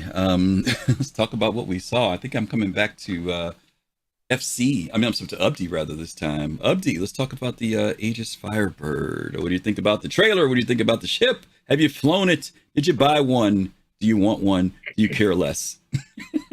I don't own one. Okay. I did purchase a Saber, just a standard Saber in game in 322 that carried on. I'm a big fan of the Saber in terms of how the original Saber of how it looks. It's an interceptor, or like basically like flies fast. It might not be as like heavily armed as like an F7A Mark II or something like that, but it's really fast and has those four. The original Saber has like the 4 size 3s, I think it is. So I mean, I love that version of the Saber. This version, like very much more missile focused. That's kind of its role, to get in fast, launch a bevy. In fact, they increased the ability of missiles that you could shoot at any one time, just for this ship. Right. It went from like 4, you could launch a salvo of like 4 missiles, and now you can launch 6, I think. So they made that change for the Firebird, which I think was cool. I think some people were a little frustrated that it didn't have like more missiles, and then they added more missiles. So it went from 12 to 24. Yeah, it went from 12. Sorry, but I don't know. I just think it's a cool, fast ship. I've seen Levan G, who's in chat. Shout out, Levan G, cool fan. Good to see you. I've seen him played a lot because I've had to work a lot this week, so it's just nice to, have another Star Citizen streamer who's testing things out and watch him. Right. He seemed to like it, right? Am I putting words in your mouth, Levanji? Like, just for what it was, just being able to get in there and launch a bunch of missiles and then be able to scoot out of there. He said yes. Yeah. So I mean, like the maneuverability, how quick it was, what it can do. I mean, I think for what it's supposed to be, if you're expecting this to be the like a heavy fighter, I think you're going to be disappointed. It's not that. It's not meant to be that. I think that's really one reason why it's good to know the role of the ship that you're getting. So for what it is, I think it's cool. It just adds more variety to the game. Not for me, but that's cool. Doesn't have to be. Okay. Fair enough. FC, how about you? You saw the trailer. Did you buy one? Do you want one? Could care less. Between the Retaliator and the Saber Firebird, I would probably prefer the Saber Firebird. Okay. I don't own any of the Sabers. I'm more of a Hornet fan myself. Okay. But yeah, I mean, I like the look. I like, especially like the color scheme. It's a lighter color scheme compared to what it is. So if you see one coming towards you outside the skin, you know what you have to do. You either have to run or get those shafts ready. Thank you for the follows. Thank you for all 3 XTs. Thank you for that. But yes, like I said, I love missiles in previous games, but if I were to get a missile boat, it probably would be this one. But yeah, and I don't have one yet. Okay. Oh, you don't have one. Okay. I do not have one yet, but I like Abdi said, I'm glad to see the missile count on it. So yeah. Okay, fair enough. Meg, Firebird. It's actually the first time I've seen the trailer, and that was pretty cool. I really like the end. I've been doing pretty much nothing but flying the Eclipse the past 3 days. 3 days ago was the first time I ever was in an Eclipse and used one. Oh. And I'm freaking in love with the Eclipse. So I'm probably gonna check this out tomorrow. Yeah. And I'll have more of an opinion tomorrow. But yeah, if I know a lot of people are saying that like if you like an Eclipse, you'll like this. And up to 24 missiles. I'm interested, but I don't know. I like the torpedoes. I feel like they're pretty freaking cool. Yeah. But I don't know. We'll have to see. I also like being fast as frick. So that I might like it. Yeah. Getting it though, I don't know. Not sure. I do fancy single to like 2 or 3 player ships versus getting like anything bigger. Yeah. I am not going to say I will not own this in the future, like turn something else into it. If anything, I'll get it in game for sure. Fair enough. All right. If any of you are worried about the efficiency or like how much it can do with missiles, I mean, having 24 size 3 missiles ain't no joke. I fly a Vanguard Harbinger. Shameless plug for the Harvey. I love the Harvey, Harvey for life. I like other than the 3 stalker missiles that I put in that, I put 3 arresters in there, or not 3. I put only arresters. So I have the 3 stalkers, and then the rest is just size 3 arresters. And those like 4 arresters can like delete a lot of ships. Yeah. Well, speaking for myself, I'll probably be worried more about that when 1.0 comes around, because CIG will probably be keeping their flight model and keeping their ammo and how they work and how they respond. More consistent then. But right now, it's like people want to have fun with it, go and have fun with it, but I wouldn't expect them to stay the way they are now, because they sometimes CIG nerf missiles, sometimes they enhance missiles. Just depends on from what path you're on. So yeah, I'm waiting for 1.0 before I make that decision. You don't even fly these ships. No, it's not a band new merchantman or anything. Right. I was going to say, what do you care? You don't even fly these ships. No, I get what you're saying. No, there's always going to be balancing, and I think that's the thing that we always have to remember. We tell people, a lot of times ships come out, they seem like the flavor of the month. But to Abdi's point, there were questions about this ship when it came out for the price of it, and also people were comparing it to the Talon Strike. The Talon Strike had 24 missiles in it. This had 12. And folks were saying the Talon Strike is, $60 cheaper and had double the firepower. And so CIG, evidently, to your point, Abdi, kind of thought about that or heard it and said, okay, we're going to increase it. There is a bespoke system on how these missiles are fired out of this ship. So that's another thing to take into consideration.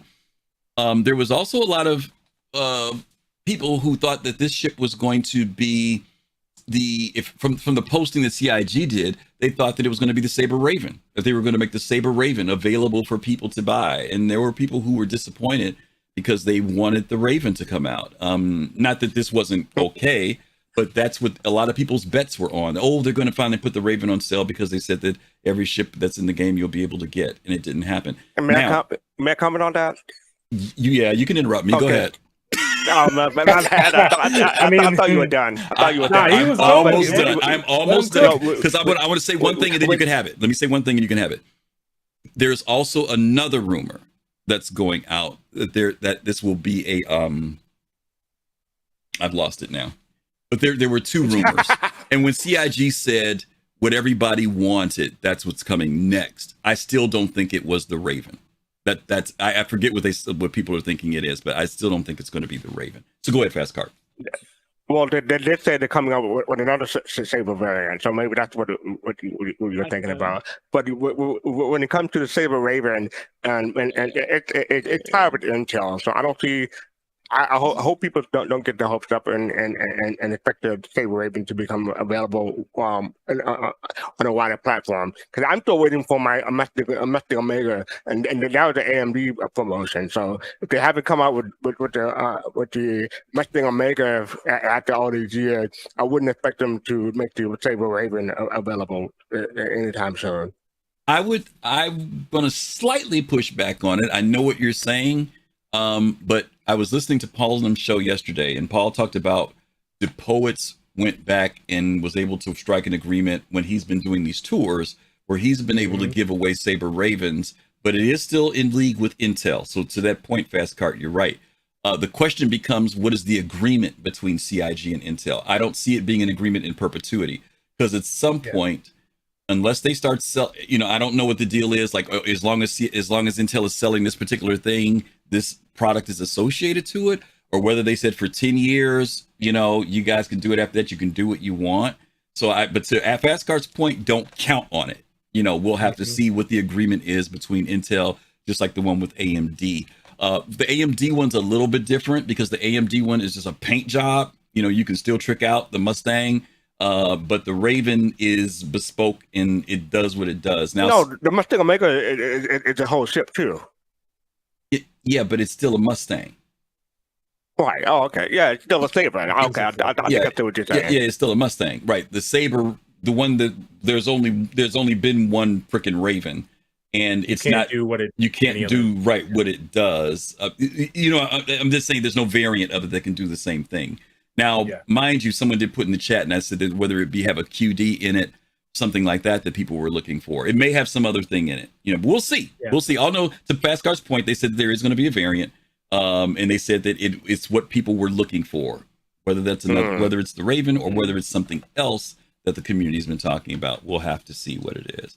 Is there anything stopping us from being able to purchase this in game in the future?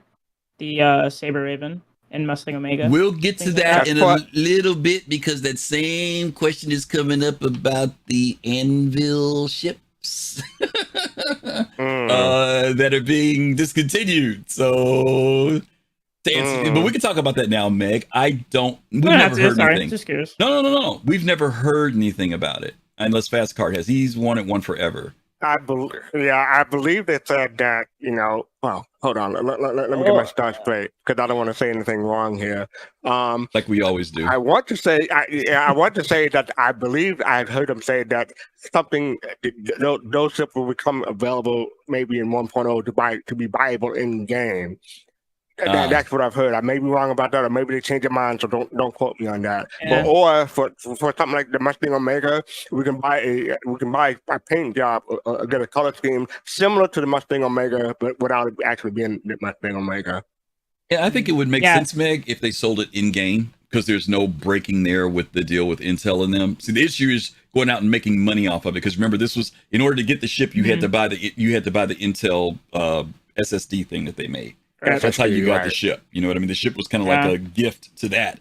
If they start selling the ship, then that also pulls away from their revenue from selling their product. So, but if it's in the game, they may work it out. We'll see. No, we'll talk about it later, but I'm definitely interested. I know the Yellow Jacket isn't necessarily like a contracted thing like those, but it being available to purchase in game makes me think that we'll get the ability to purchase other things like that were limited. Yeah, could be. Okay, but my point on this, I flew it. We were out trying to fight I don't know if any of you guys have tried to do the Arlington mission recently. If you are thinking about doing it, you have my sincerest condolences. That's all I'm going to say about that. We went out and worked on a Idris for many, many hours last week. I mean, many hours, like like the sun was coming up hours. But because I was, to your point, Meg, because I had ran out of money and out of torps, I had to go to some other ship. And I said, you know what? Here's the chance to take the Firebird out. And I flew it, and it flew very nicely.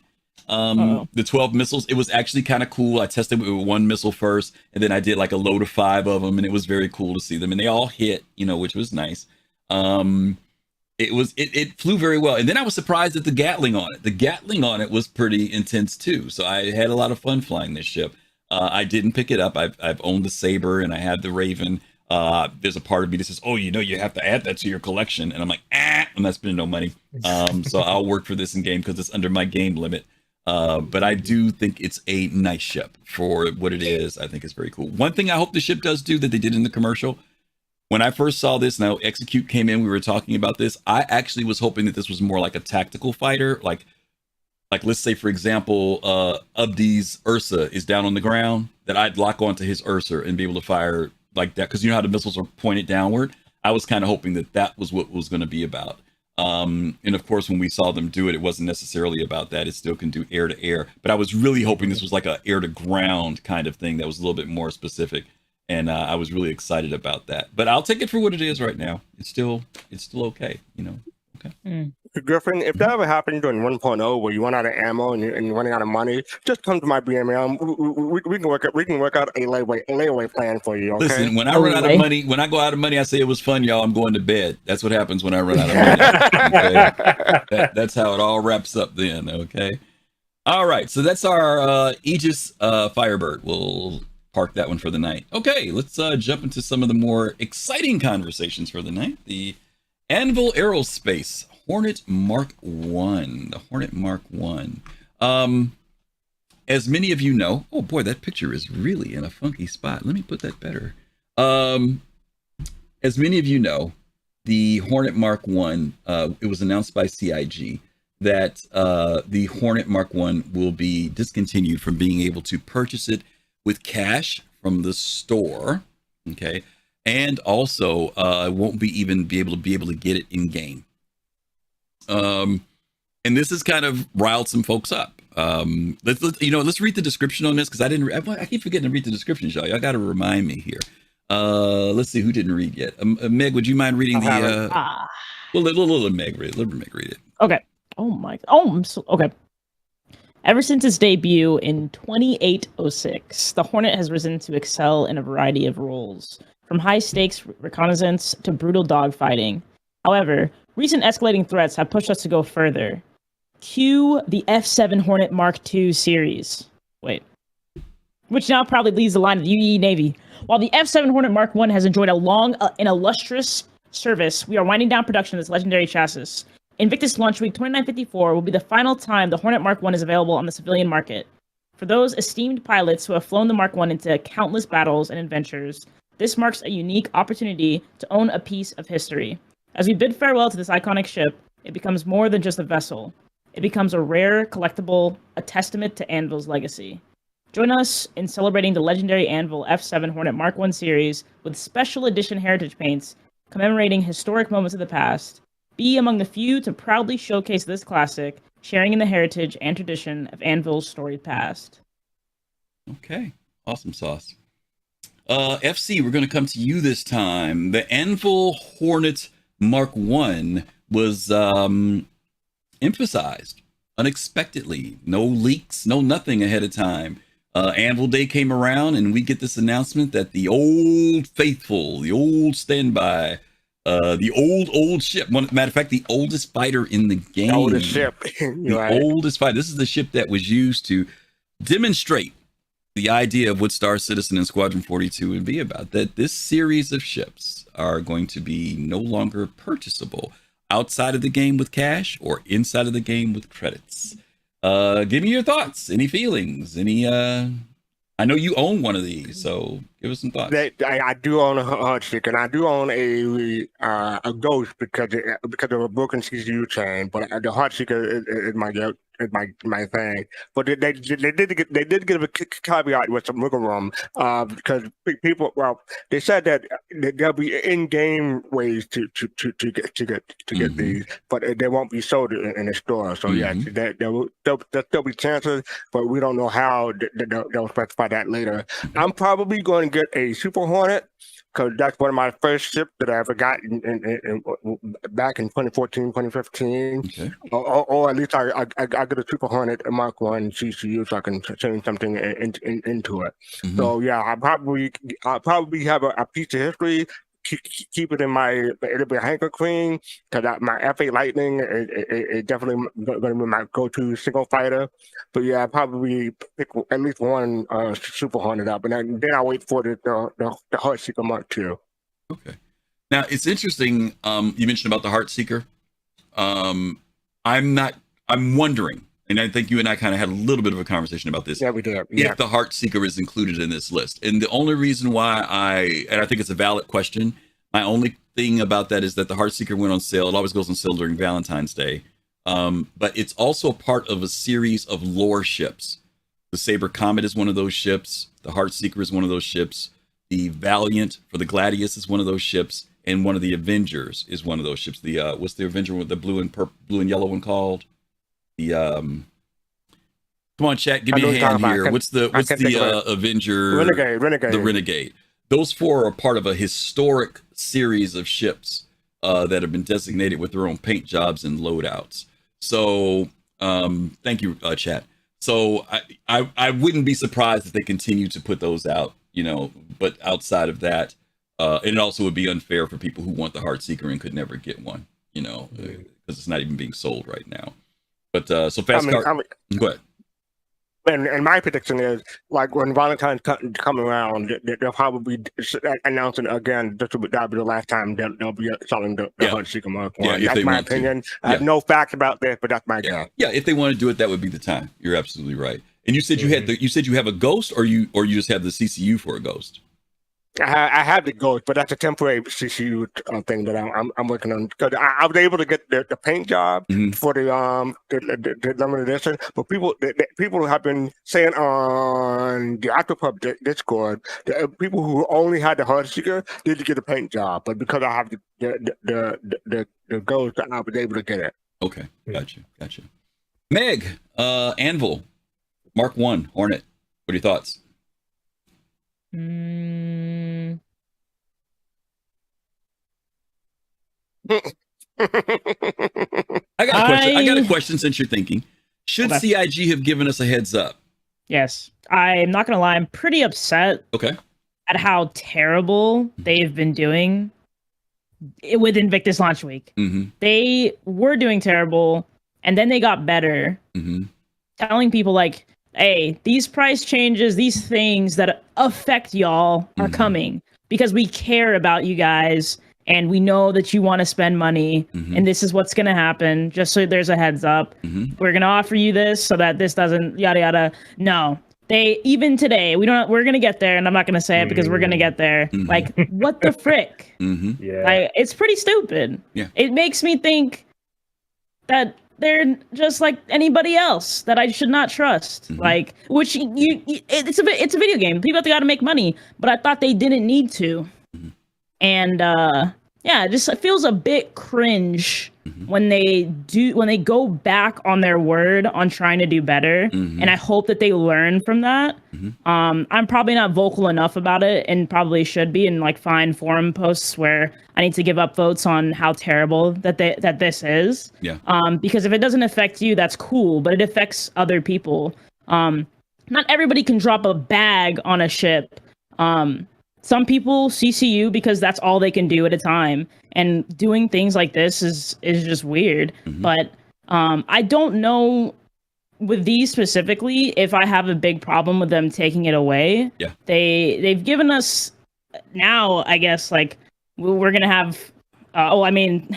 We have 3 days. Wait, no. When was Anvil Day? I don't know when Anvil Day. They probably talked about it then. We're on day two of Anvil. Yeah, we have time to do this, but like everything else that they've been doing is really cringe to me. Like Retaliator, everything.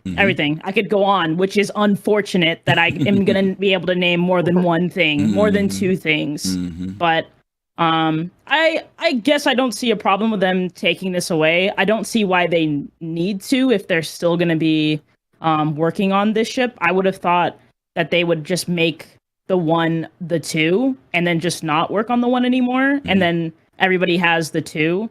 But it is a bit interesting. It's just I'm gonna hope it's just not more FOMO, because it's gonna be in-game things that I hope are gonna be what we can do. Like I know Kragan was talking about it, like different missions, different like rep we have to get with people in order to purchase from their store. Instead of like, no, you got to do this event so that you have to purchase this ship so that you can upgrade to this ship.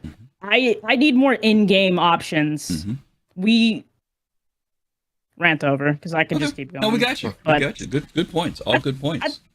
I think I guess it's okay because I'm not a Hornet fan, so like don't miss them and I'm not gonna miss them. But yeah, it does confuse me that they're taking it away, but they're still gonna offer like the gold passes and the upgrades, and like they're gonna deal with bugs when it comes time and yada yada. But like, are we moving forward or are like there's just like I don't know. Okay, that's fine. I forgot to mention. I forgot to mention this when it's my turn, so I apologize for going out of turn again. But back in, I want to say 2015, 2016, CIG or Chris Roberts were talking about, I think it was one of the 10 for the chairman or something like that. But he stated that he has an idea, or he's open to the suggestion of treating ships like automobiles. Like they have different ones for different years. Like you may have a 2948 version of a Hornet, and a 2950 version of a Hornet. So I think this is them harking back to that line. At least for me, because I only remember that because I've been here for such a long time. Okay, Abdi. Your thoughts? Anvil, Aerospace, Hornet, Mark I. Yeah. I'm not as close to this again as like some people are with the Raven and the other things that I've talked about in the past, but I've seen the confusion that people have, not just with this ship, but with like the F8C and stuff like that. It's an opportunity. It's an opportunity for CIG to reach out to the community and show good faith. And whenever it's not done, it's a missed opportunity, and it affects people's wallets. And when it touches people's wallets is when people get mad, and justifiably so, because money is tight for the entire world. We're all facing our own things, and that stuff is close to the chest. Development, development stuff is. This is Chris's game, so we let Chris do what he does. But when it comes to people's wallets and what they're funding, it's good that people know what their options are, know what's happening, what's coming down the pipeline. So I think missed opportunity. I hope it's an opportunity to once again create some connections with the community and say, hey, this is what we were thinking. This is how this happened. Here's some leeway in any of these types of things. I'm not sure if we'll see that. But I hope it's an opportunity again for them in the future. I know that there are people who are like honestly thinking like, back to the Disney Vault kind of situation where it's like, oh, like for no reason I can't buy The Little Mermaid because of an arbitrary, we just want to create our own type of demand and supply and that kind of a thing. I don't think that's the greatest look here.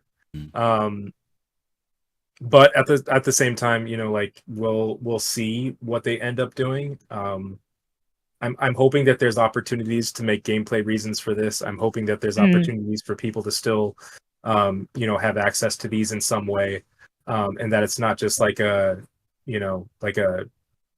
money thing. I mean, I get it though. Like this is a game that they're trying to fund. They're if they're having issues with funding and trying to find creative ways to do that, I'm sure that that's a discussion that they have in product design. But it's still something where you have to be heavily tied with the community when you're communicating these types of changes, because this affects people and this affects how people feel about the project going forward. And you want that vision to be a positive thing. You don't want people to start getting sour and start getting, especially people who have been, like in it and are your main marketing revenue, to like, hey, I play this game and I believe in their development for X reason. Yeah. You don't want to lose those people. So I'm hoping that there's more communication about these things, like Meg was saying, just more lead time, more transparency and stuff like that. Okay. Yeah, the big thing for me is that they said they were gonna be better about the communication, regardless of what they've like done in the past and said in the past. They said recently they would do better, and they were, and then they did this, which was multiple bad things to me. Yeah. I just want to clarify for anybody who doesn't understand where I'm coming from. You made it very clear, in fact. Admiral Kusanagi says CIG doesn't take into account newer people's lack of info because they didn't see the memo from 8 years ago. So they need to forewarn people. Absolutely. There are people who I was just in chat the other day and someone was like, hey guys, how do I get the F8C? And like there were so many people that piped up and they were like, yo, there's like a bunch of stuff you need to know about all of that. And and like that's the kind of thing where it's like if you're making it hard for people to find this type of information by making it just so confusing to know when you can and can't get something, making these timed exclusives, vaulting things or whatever, it can get messy. So So I'm going to play devil's advocate to this again, even though we've had plenty of devil's advocacy here because folks ain't happy. Are we going to have to perform an exorcism on you, happy. man? No. Folks aren't happy. And it's interesting that both Abdi and Yo-Yo said they're not Anvil fans. I'm not an Anvil fan, and I'm bothered by this. So I hope CIG does hear what's going on. It's not just the people who, I wanted to get this, next week, or I was hoping to buy it at IAE because my money's not right. But there are people who have no interest in buying this ship, but also sense that this was not a good move. Let's get some history into this. It's not the first time CIG has done something where they have changed ships. Now, this is a little bit different in this case. But back in the day, some of you guys remember the old days when the Cutlass series was a completely different looking series than what we have right now. Nobody felt bad when they changed those ships. There were some people who liked the old design, but the old design was terrible. It didn't function right. It didn't fly right. So people kind of were okay with that. There were some people who still liked the old look, but when they saw the ship was better, they embraced it. It happened with the 300 series. The 300 series of ships came out. Those ships flew pretty good, but there were some issues. CIG went and did some redesign to bring it closer to what they felt origin aesthetic looked like and some other things. Some people still felt kind of funny about it, but that was them refining this whole thing of how different metrics and ships would look based on manufacturers and blah, blah, blah, blah. There was also when the debut of the Vandal ships came out, the way we see the Vandal ships now, like the Blade. And from those of you who've seen the trailer, the Vandal ships look entirely different than the Scythe looks now, than the Glaive looks now.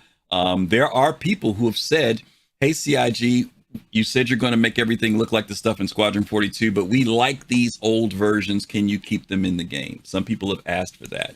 I don't think CIG is going to do it, but people have asked that they kind of, once to fastcart's point, when they put the older model out, will they let it stay in the game? This is the first time, though, where they've taken a series of ships, not just one, two. And that's not, I shouldn't say that because they changed the other ones, but they updated them. But this is the first time where they literally said this is not going to be something that you can buy with cash in the game, or you can't go to a ship store. Now, that's my bad side of it is that CIG, there are people who want to talk about FOMO, marketing, blah, blah, blah, blah. But I think, Meg, you hit it on the head. What the real issue is. It's communication. This is another one of those times when CIG did not do well communicating. And it's not necessarily because they didn't announce it ahead of time. I think the community is in a good enough space that you can say, the reason why we're discontinuing this is that we're looking for new ways to include this ship in the game to make it a better part of gameplay. If they had said something like that, so there was this area of hope that people could see like, oh, well, I'll still be able to get it. Let's see what they're going to come up with. You may not have had so much fire on folks. Now, don't get me wrong. There's some people who obviously want to spend the money because they want to own it. Maybe they don't want to grind for it, which is understandable too. But I think the vagueness of what that means, that maybe it means that when manufacturing comes out, you'll get blueprints and you can build one, maybe that's what it means. I mean, there's a whole lot of things that it could mean, but I think that, as you mentioned, Meg, there needs to be a little bit better communication.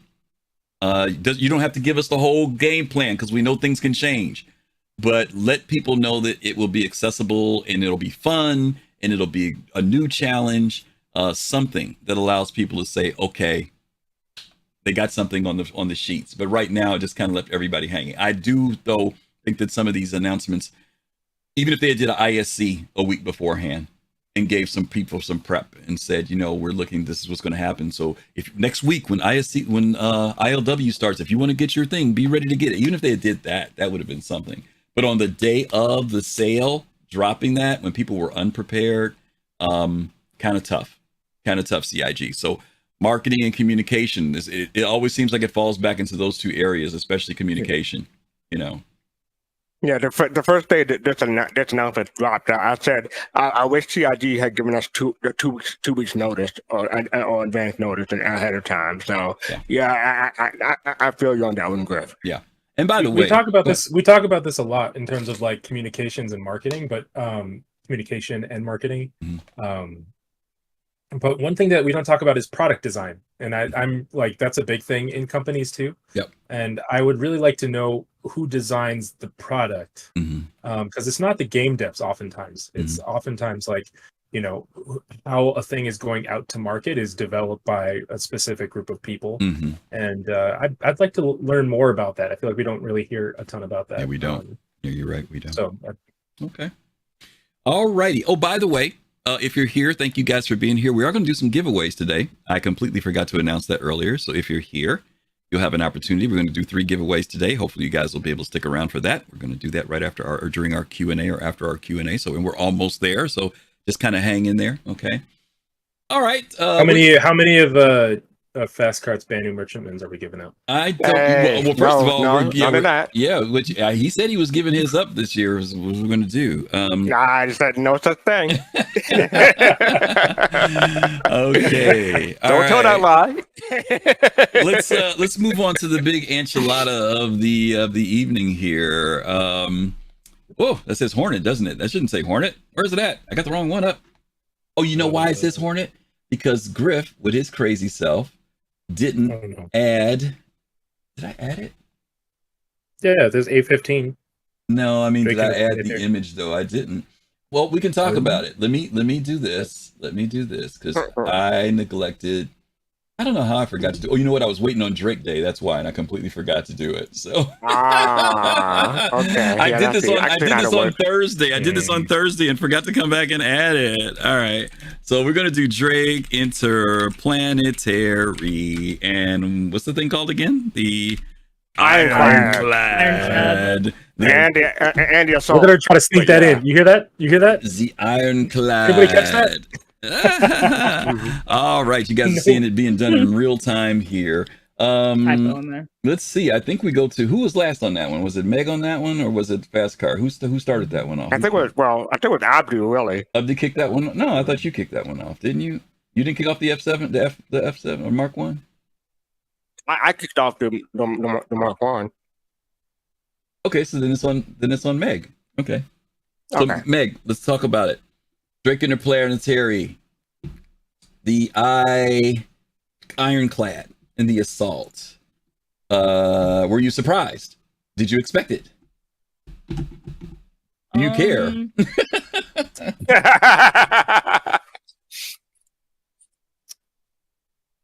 I was not expecting that ship. That definitely was like, I don't know what I was expecting. I wasn't expecting anything. I think. Okay. Actually, no, I was expecting a land vehicle because Jared said vehicle. So like, I know vehicle could mean ground vehicle, but like, I was thinking vehicle. I wasn't expecting a massive ship. Okay. But I also was not expecting the amount of cargo. I also was not expecting the price it came out to. It was way under what I thought it was going to be. Aside from that, the only thing I think that is cool as frick is that side ship coming off just like it should on like the Caterpillar. Like that is so freaking cool. Okay. And I hope that modularity is being like at some point being worked on because the idea of that is so awesome. But yeah, other than that, no, I like the Liberator. I know the Liberator and this ship are not the same ship, but I like if in those out of those two ships, I'd want the Liberator, not the Clad. The Clad does not speak to me. I'm not a huge fan of Drake. Okay. At all. Mm-hmm. I don't think there's a single Drake ship I like. What? Wait, the Vulture? Just the Vulture. Just the Vulture. Not the Mule? Oh, the Mule! I'm just saying.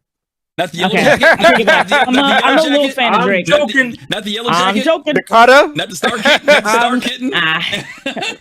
I see. No, but yeah, it's big. It's I don't know. It doesn't seem that cool to me. Is that crazy? No? I know there are people who are like, holy frick. And like, I don't mean to like, I'm just going to be that weirdo because I know that there are so many people who are like, dude, this ship is sick. It's everything I wanted. Mm-hmm. I want that ship. Like, I want that ship for me, if that makes sense. Yeah. This was not it. It's different strokes for different folks. For sure. Yeah, you know, it's all good. Yeah, that's my opinion. I think the, like, apart from all that, oh my gosh. Like, this is the base version, 1,500 plus cargo. Yeah. Oh yeah. my good Right. googly moogly. Yeah, she's been saying that more often, and I'm like, that's Griff's thing. That's cool. And she's like, googly moogly. Yeah. No, People have been saying that in Discord now. People have been I saying love that in Discord now. It's like, oh my god, yeah. Okay. I love it. It's bonkers. It's so dope. And the bottom ramp, I don't remember the interior too much, but yeah, it's pretty neat. I think Drake, me not being a fan of Drake is me not being a fan of the quality that and the attention they put into these ships. Drake has some of the best freaking ship audio I've ever experienced in all manufacturers in this game. It's so clunky, it's so old, it's rusty, the lights are flickering, they're struggling to come on. Things are, it's just like, it's so bad. It's dope. It's awesome. Like they kill it with these Drake ships, and you can just see that this is like, it is what it needs to be, which is just a big open, I don't want to say it, it doesn't sound bad. It's just a big open thing, and you can put whatever you want in it. And yeah, it's beautiful. Okay. But yeah, it's not for me. All right. Abdi, it's on you. I have one. Oh, okay. Oh, wow. Okay. But I have one because I had to melt my Arastra to rearrange my fleet. Mm. So until the Arastra goes back on sale, I have one of these. Okay. Which means I don't have one because it's a concept ship. Right. Which means I have a Caterpillar temporarily. And that'll change when the Arastra goes back on sale. What else, Abdi? What else did they Abdi, what else did they give out? What was the other loaner for? It was the Caterpillar, and what else? Do you know what the other thing was they gave you? It was the Caterpillar, but that's all I saw. But maybe there's more. Okay. I thought Hold maybe on, I can look it up real quick. I was just For curious. the Ironclad, it is the Caterpillar for both the base and the assault. Okay, just the Caterpillar So only. just okay. just the Caterpillar. Caterpillar. Yeah. So that's what I thought. Fair enough. So the reason why is because I'm gonna catch some flack for this. When it comes, I had the C2 as my temporary to Arastra. Mm-hmm. This is now my temporary to Arastra, and that is because I kind of just by, even though there's no use that I have, it's not in game yet. I kind of feel this design. It's like if you're going to be doing something industrial, I feel this more than I feel the C2. Okay.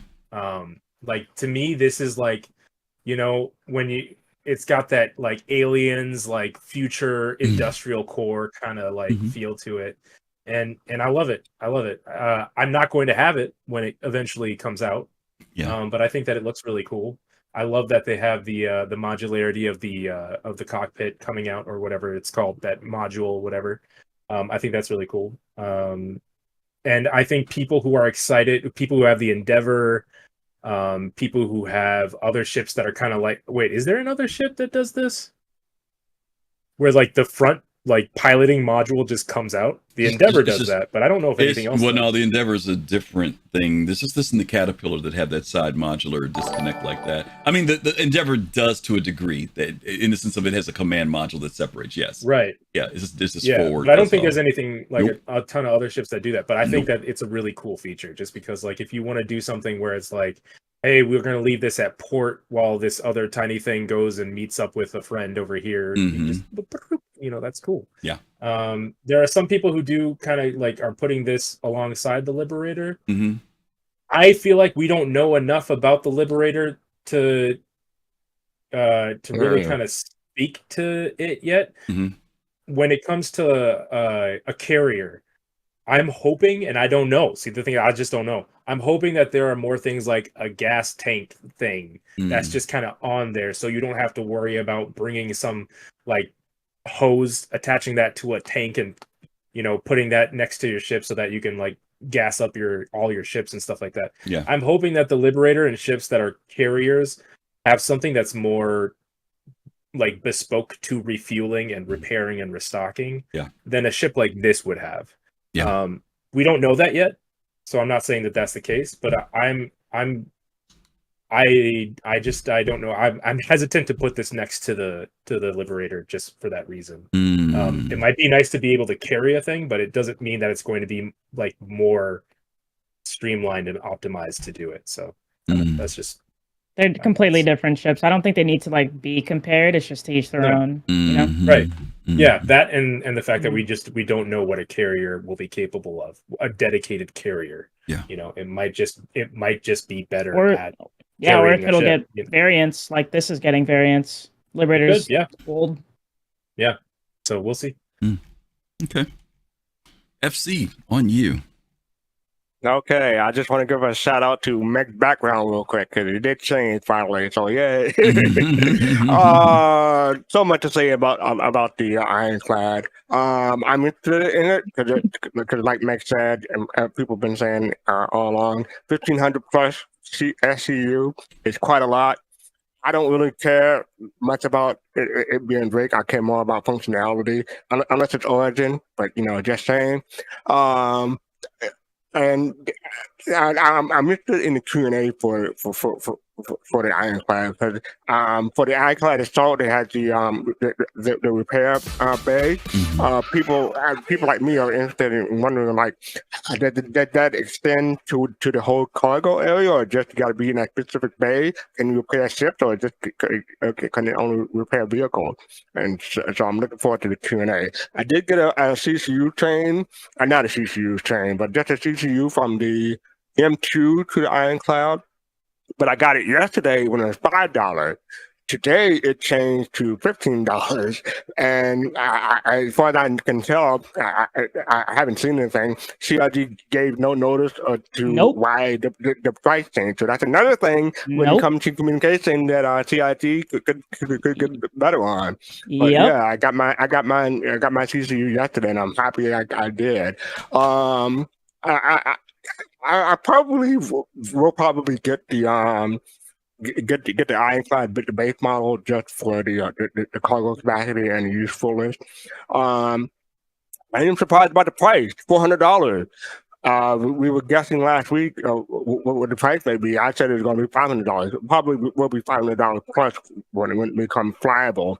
But for $400, that's a great price for a ship like this. So yeah, as soon as the Q&A comes out and I'm happy with it, yeah, I'll probably pick up the one of the either the Ironclad or the Assault.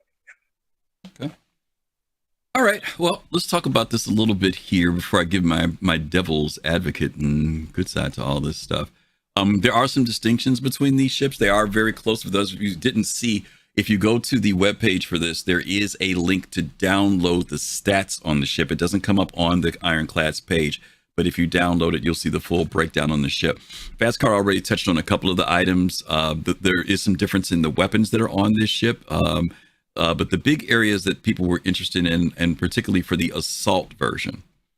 The Assault version has a component fabrication area, and I want to make sure that we emphasize component fabrication because I hear people saying, oh, it's got a fabrication area. And after watching the Homestead thing and everything else, people might think that it can fabricate anything, but it does say components. So that's something to keep in mind.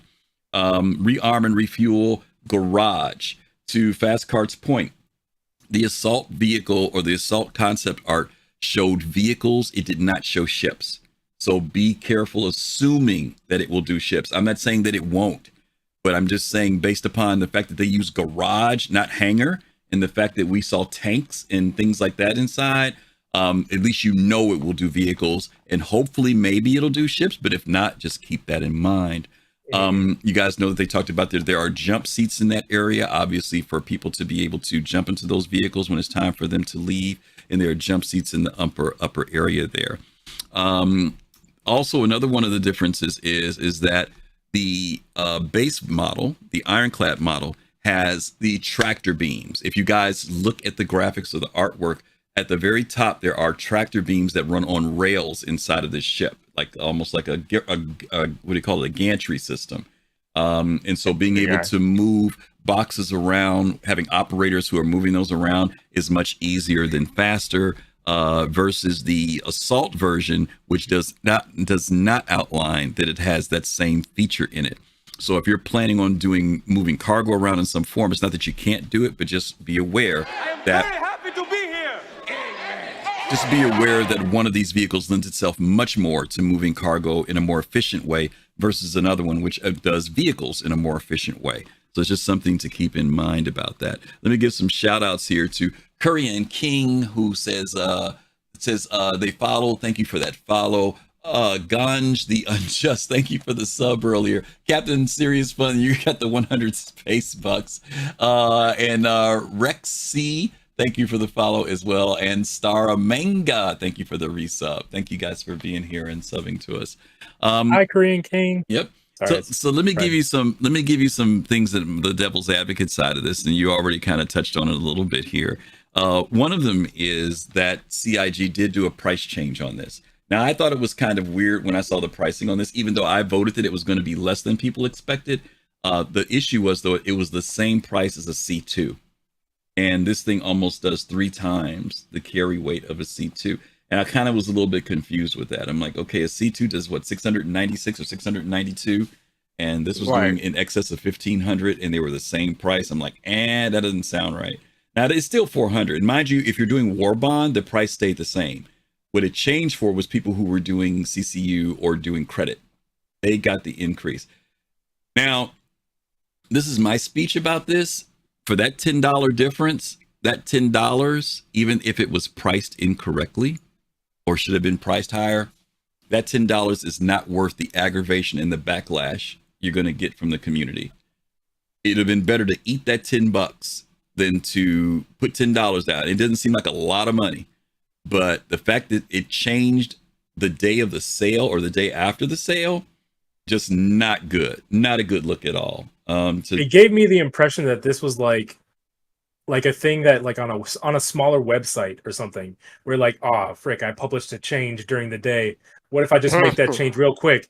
But that's not CIG anymore, man. No. There's so much bigger than that. No. Like there's people that are affected by these things. You can't just like, and we don't know why. Yeah. Like they didn't come out and say anything yet. Yeah, it's not a money grab. It's not a money grab. It's the principle of it. They can do this to anything. Right. It's not the money grab. It's not a money grab. $10 is not a money grab. Believe me, if people are going to credit, they're going to just do it, and it's not a big deal. We're talking about the principle, to what Meg just said. It's the principle of it that's just not good. You can't create that type of build and hype about something that people are excited about, and then the next day decide to do, even if it was a typographical mistake. Yep. You eat that $10. IEW's. Listen, I had already said the only reason why I may buy this ship is because I know at IAE this sucker's going to probably go up by $50. So you know it would have been worth waiting 5 months and jack the price up then, and nobody would have freaked out about that. But you're paying a high price. And let me say this before you jump in, fastcart. This is no different than what airlines do when they mess up. When airlines mess up, there's a reason why airlines give you a ticket to fly anywhere in the country. It's because the bad PR is not worth it. It is better to let people fly wherever they want, because all you got to do is have people start sparking a rumor to saying, United sucks or American sucks, and it will hit them in a hard way. And you don't want that to happen here where people, Meg, you said it, breaking the trust. You don't want people to start saying, like I said, I don't even look at it as a money grab. It's just the fact that that was just bad practice as a consumer, not a good thing. Go ahead, FC. That's why I say it felt like, sorry. No, go ahead.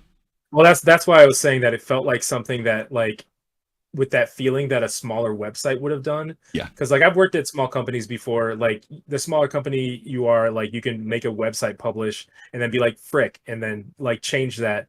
But this happened on a weekend, which makes me think a manager wasn't told that an issue happened, and somebody might have just, like, changed it thinking it wouldn't be a big deal. But, like, we don't know. And the fact that it was changed before any communication, there's nothing about that. Yeah, like, and no communication. It just happens, right? You wake up the next day and it's done. And there are some people who got it at one price one day, 24 hours later. Some other people got it at a different price, right? Right. Go ahead, FC. What were you going to say? Well, I was just going to agree with you. They should have just waited 5 months for the IAE to change the price instead of doing it at 24 hours. That's all. I was just agreeing with you. Yeah. Am I still excited about the ship? Absolutely. And I'm not a Drake fan. Let's go back to the same Anvil thing. I'm not a big Drake fan, but because I am to Abdi's point, I'm an industrial person. I'm the hull person. I love carrying things around. This fit that space between a hull C and a C2 for me, because I don't like taking out a freaking hull C when I only have 1200 SCU to move around, and I don't want to do 2 trips in a C2. So this lands right in between there, you know. And so I'm excited about this. I haven't decided if I'm going to get it or not right now. I might just get it in game. But the price is right for this ship. And we'll see. And it'll probably go up, right? Oh, it definitely will go up. It'll definitely go up. The question is how much. Yeah. The question is how much. Yeah. it for sure will at least go up when it is released. Between now and then, Flyable, though. yeah. Flyable, yeah. I'm thinking it'll go up maybe 100 or 150. Yeah. So we'll see. For those of you who own the assault vehicle, I know I've got some good friends. And by the way, there's a great video out that was put out today by Ray's Guide. Ray did a great one on the Ironclad, and if you get a chance to check it out, check out Ray's Guide. He's got a really good video on this particular ship. Our good friend Togi, Sir Togi, what up? Togi shared something with me yesterday, and he said it, and I was like, yeah, you know what? He's right. And Togi's into the piracy side of things, and he said, man, this is a pirate's dream, because this ship allows for, and I've always said the logistics of pirating a hull C based upon what we had before was very difficult. And he said, yep, you know what? I can come with this. And even if I get a 30 of stuff, I'm a happy pirate, you know? So this ship does give that accessibility, opening that top up, you know, tractoring boxes into that sucker real quick and getting out of there. This ship will be something that you guys need to keep a lookout for when it comes to snatching your stuff. Okay. And for a company that, you know, exclaims loudly that they're not a pirate company, they sure do put out a lot of ships that seem to be in line with piracy, don't they? Yeah, that's what Ray said. Ray said, wink, wink, nod, nod. You know, oh, this is for cargo. Yeah, whose cargo is the question? You know what I mean? You gotta follow the money, man. You look in the books and you trace out where all that stuff in Magnus, you know, going back to that system, see where the money's coming from. Yeah. I'm just saying. The person at the top, it's called Roddy. that is very, very true. Very true. Okay, enough of the beating on CIG for right now. We can beat on them some more later. Let's go ahead and get into our reviews from you guys. And Abdi, I'll start out with you. Comments about, let's talk about Invictus as a whole. Okay, not just even though we've talked about several things we think could be better, but is there anything else, any other observations you have about Invictus this year? I might be stealing some other people's points, but I think that we should all reiterate it, because we reiterate this so much on the opposite side, that Invictus is usually a crapshoot. Don't play during Invictus. Don't get in the game during Invictus. It's bad. Like, the free fly makes it so terrible. Don't do that. The show floor of Invictus, you get some hitching, but outside of that, I was having pretty decent gameplay. You know, I've seen some people have issues today. Yeah. But for the rest of the week, I've been playing, you know, at night, you know, in different servers and stuff like that. Yeah. And it did not feel like a free fly was happening to me. So props to CIG for that. And for whatever they did to make that happen. It's encouraging. It's making me think that maybe in the future for Invictus, we don't got to be like, don't play during free fly. Maybe in the future we can say, hey, you know what? Like, this is actually a pretty good time to check it out. Go in there and see what you want to see and play what you want to play. Okay. That's all I'm going to say. People are going to say more. Cool. FC? One point I want to make is that I think this is not a typical Invictus or a typical event like IE or Invictus. Typically, for those events, on the first day of the event, you have a new ship or a new concept or a strict flyable or something like that, and on the last day or the last day of the single manufacturer, you have a ship or a concept or something like that releasing. But you know, they pretty much consistently almost every other day had a new ship or a new concept releasing. The only people that didn't have one was Anvil, but they made an announcement for the Mark I that day. So yeah, this is not a typical Invictus, and it's pretty cool because they said there was going to be some surprises, and they were right. Yeah. And please forgive me, Captain Serious Fun just jolted my brain. I don't know how I completely forgot about the Polaris. So we're going to come back and talk about that in just a hot second. Yeah. And maybe because it's been around so doggone long, I forgot about it. I was just looking at new stuff. Meg, give us your thoughts. Any thoughts about this particular Invictus or recommendations you might have? No, yeah, same thing what Abdi said. I've played every single day of Invictus, and it's felt way better than, honestly, what was it, 322 in a hole. Like, the stability has been crazy. I think today, like Abdi said, was the worst I've played the entire Invictus. It was pretty bad. It was bad. I'd say pretty bad. One server like the entire day though didn't 30k because I believe it's just server recoveries now. Server recovered like 4 different times. Missions not populating correctly and just like stuff not working. But like it does after a while. Like things are just like chugging how it should have been the entire free fly, and it was just today. And I know people are saying it's probably because it's the weekend and yada yada, but I mean, for it to take that long, I'm impressed. And yeah, it's been smooth as freaking butter until today. Absolutely, I've had a blast doing a bunch of different things, things working and not bugging out. But again, like there are people who have different experiences playing the game, so I can't say that like other people who say they had a bad time are lying. Just people experience some different things. But personally, it has been a blast. The halls have been working, renting ships has been working. Ships have been working, calling things, moving inventory. Checking out distribution centers. Like these, I mean, Invictus like pretty much also introduced like all these other things to the game. It feels weird because it's like I've come to realize this, and I'm sure it's a normal thing for the Star Citizen community, but you're so hyped for these things to come, and then they're here, and now you're like, okay, but when's cargo? Like, where are the elevators? Okay, but what about the distribution centers? Like all this stuff just is like, okay, but what's the next thing? When are we getting 323.2? But no, like everything that is in is great, and I am excited for 323.2, and I feel like there are some things that are broken because they tried to push the cargo elevators and the gear storage and stuff like that, and we didn't get that, so things are a little weird. And there was like, I do not believe that there was like great communication on that either. It was more us asking questions and trying to get some feedback and responses.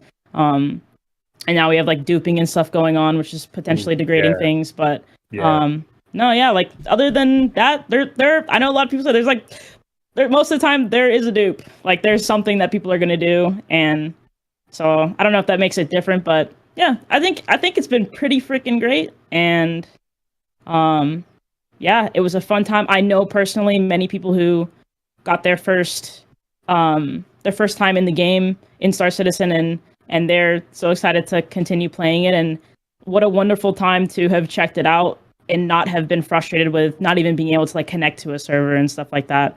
I think it was a W. Okay.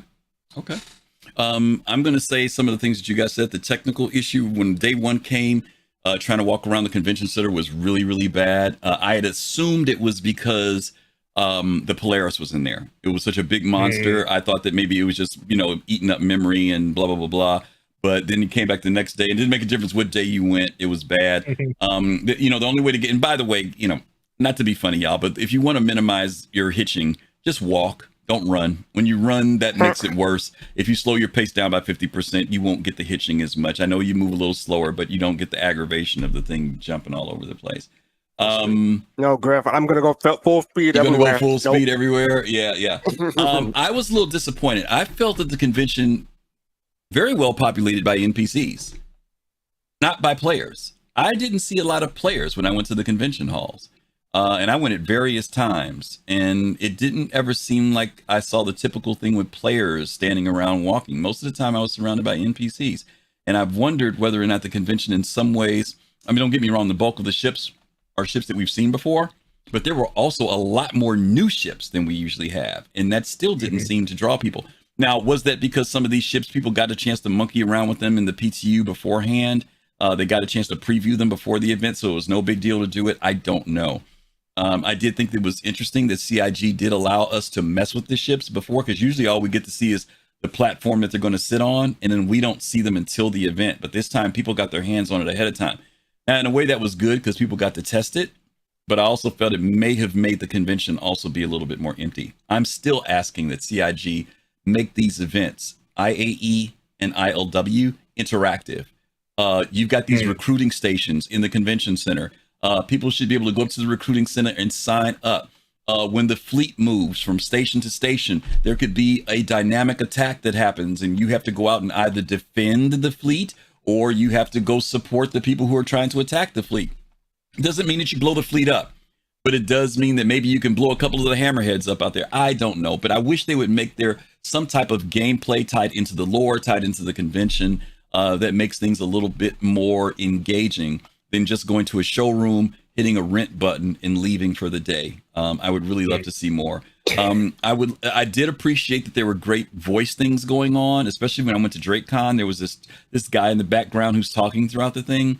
But CIG, hey, do the same thing for going to the convention hall. Let me go when I go to the hologram room that there's a voice in there giving me a voice guided tour at the thing that I'm looking at. I can appreciate the fact of going to the little consoles and reading everything, but there may be somebody who has some type of vision issues where they can't read or whatever the case may be. Make it much more interactive for folks across the board. Just step it up a little bit. Give us a reason to go back. I did like the fact that in order to rent ships this time, you had to go to the podium where the words were to do the rent, because before you used to just go to the ship, which meant that people weren't reading the information about the ship. So I did like and some people were like, oh, it's broken. No, it wasn't broken. They want you to go to the podium to read the thing and then rent the ship. Other than that, that's all I'm going to say about the convention. I just wish that the performance was better while we were over there. Otherwise, it was beautifully laid out. It's always done really well. Great job. That's all I can say about that when it comes to the aesthetics of the convention center. Griff, don't forget to give people a PSA about buying guns in the next few days, right? Yeah. Why don't we let me get the Polaris and then we can wrap it up talking about the last couple of days. Just make sure we don't forget. Real quick, I know this is an old dog, but we finally got a chance to see this thing in living color. Some of you got to see it during the fleet when it moved. I know the first couple of days I saw the fleet, then after that I never saw the fleet again. I sat outside for one day for almost an hour with fireworks popping and the fleet never came. I did get on the Idris and check that out, so we won't get on the Idris, but we will talk about the Polaris. Abdi, real quick, did you see it? What'd you think of it when you saw it? I didn't get to see the Polaris. Oh. I did get to see the Idris when it was at a port. Just took a couple screenshots of it. I didn't even go inside, but didn't get to see the Polaris when it was flying around, which is a bit of a bummer. But you didn't see it on the floor? I'm happy. You didn't see it on the floor? I did see it on the floor. I got some screenshots with it. I tried to glitch into it. That's what I was referencing. No, that was what I was referencing on the floor. What did you think of it when you saw it? It made my Aquila look like a baby. And as just the scale of the thing, it was just so funny to just see those two ships next to each other, because they put the Connies right next to the Polaris. And I think that was an intentional choice, of course. I mean, spacing and all that, but also it was a really good move, because then you could really get the feel of the massive ship like that. Absolutely. And it was humbling. I'm excited to see it come in game, but I mean, not a ship for me. It's a bit too much, but it was beautiful. It felt very RSI too, especially standing next to those other Connies. Yeah, understood. We're gonna guys, I'm sorry, I know we're running a little bit over today. We are going to get our contests or our giveaways going in just a second, but I just do want to close out with this particular one. FC, did you get a chance to see the Polaris on the floor? I saw videos of it. It's huge, especially when you compare it to other ships. It is. I mean, when you see it in the game engine, it's really impressive. I recommend people I'm going to try to go see it on the closing days when all the manufacturers are there, because it is nice. It's really detailed and wow, it's really impressive. So congrats to people who had the Polaris. I'm happy for y'all again. I'm saying that's been my running theme throughout the show, but yeah. Okay, cool. Meg, how about you? Yeah, the thing is massive. It definitely made the Connies look like little babies. Yeah. Yeah, I think it's going to be very cool to see the interior of it whenever that gets done, and I am super excited to crew other people's Polarises. Yep. Yeah. So let me ask all of you guys a question. Once you saw this thing, when you hear someone say, I'm going to take me and my 4 or 6 friends out and fly it, what are your feelings? Yay or nay? Well, I don't really hear them say that. I hear people saying, I can't wait to fly my Polaris. Yeah, people say that too. Yeah. Like by themselves. Yeah. Yeah, what do you think? Yay? Nay? No, nay. That sounds like the kind of thing you do when you find one like derelict in the middle of floating in space, and you bring your 6 friends on board, and then there's like an alien on board or something like that, and you all die. But this doesn't seem like that seems like a skeleton crew, man. and also, to your point. To your point, the Ironclad director had a minimum crew of 1. Don't believe that, folks. Yeah, don't believe the reply the ship Matrix when they said that. No, that's a good point. Yeah, I'm also curious. I haven't done much research on the Polaris, but if does the pilot get torps? And also, I'm of the opinion that these ships need other ships, so the crew count should also account for those. Yes, that's a very, very good point. Yeah, even me in an Eclipse doing missions, I feel like I'd be so much better if I had other people with me in other ships. Yeah. Did you see Meg? Did you see ISC when the guy was in the torpedo room? What he was doing? Did you see that shot? Oh yeah. Yeah. That was a manual load. Oh yeah. See, there are a lot of people who feel like, I'm going to put my 24 torps in there and they're going to be auto loaded. No, he was taking them torps and loading them suckers. So. Just so you all know. I was excited about that though. That was super dope. I have to go back. That when people talk about the whole Star Citizen and Sea of Thieves kind of thing, or where all the friends are doing something different. I'm like, yes, get somebody to load the torpedoes. Yeah. Now Roblar, I will say this to your point. I think that if it's manual load for every tube, that's tough. But you know how in the Retaliator they've got these machines, or the on the A2 bomb, you've got they rotate. I want a system like that, but that's the way they're done. There's nobody who lines up 12 and 12 on each side and they're just going to come up right behind each other. There needs to be a loading mechanism. And by the way, if you guys didn't watch SCL last week, they talk about how you're going to load ships, because everybody's asking, well, how do you do the reload and rearm? They actually talk about it. But my point is that somebody needs to be in the torpedo room, whether it's on a rack individually or whatever. So when you guys start thinking about crewing this ship, really give some serious thought to it, let alone engineering, let alone anything else, the turrets, all the other good stuff that's on the ship. So yes. And to everybody saying it's a terrible idea, even CIG during it was like, we're not quite there yet. Right.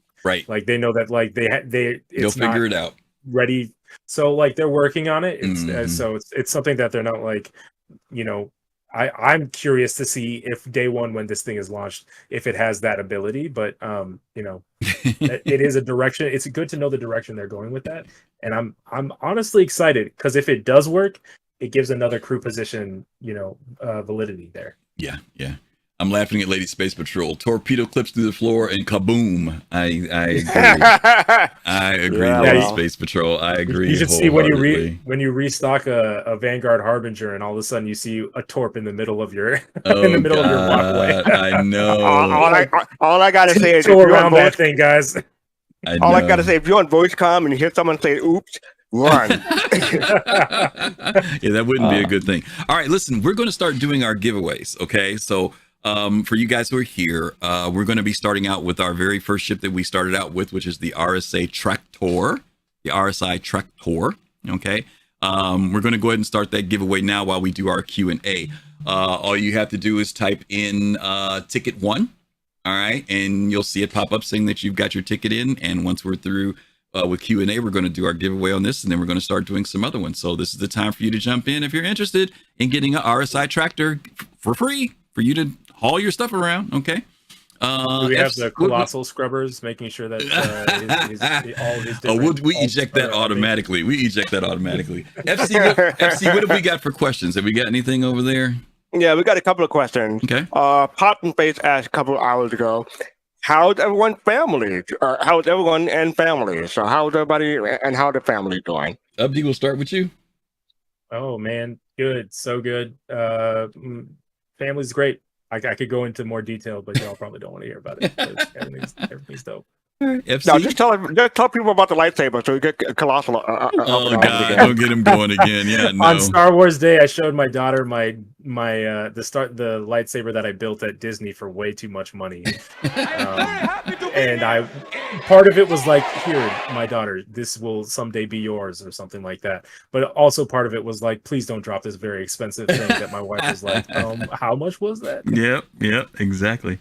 By the way, subscribers, you get double the chance to win. So if you're a subscriber, you definitely may want to jump in on this. FC, how about you? How's you and the family? I'm doing well. You see, I'm changing my look a little bit. I don't know if I'm keeping it, but I made some investments. So in case I do want to keep it, it'll be easier. But I'm doing well. My family's doing well. I visited my mom for Mother's Day as usual. She's doing well. So thank you for the asking, Pop. Appreciate it. Fastcart's mom called him a scruffy nerf herder, and he had to shave his beard. That's what happened. You're not too far off. You're not too far off. That's what happened. Meg, how about you? You and fam, how you guys doing? Doing good. Me and Kai are still like in the visa process of getting the fiance visa for her to come to America. Yeah. But we're looking like potentially October, which is Citizen Con. So we'll see. It might be around there. So fingers crossed. Okay. But we're coming up. We've been waiting since August of last year. Nice. Getting closer. So hopefully. Getting closer. Yep. All right. That's awesome.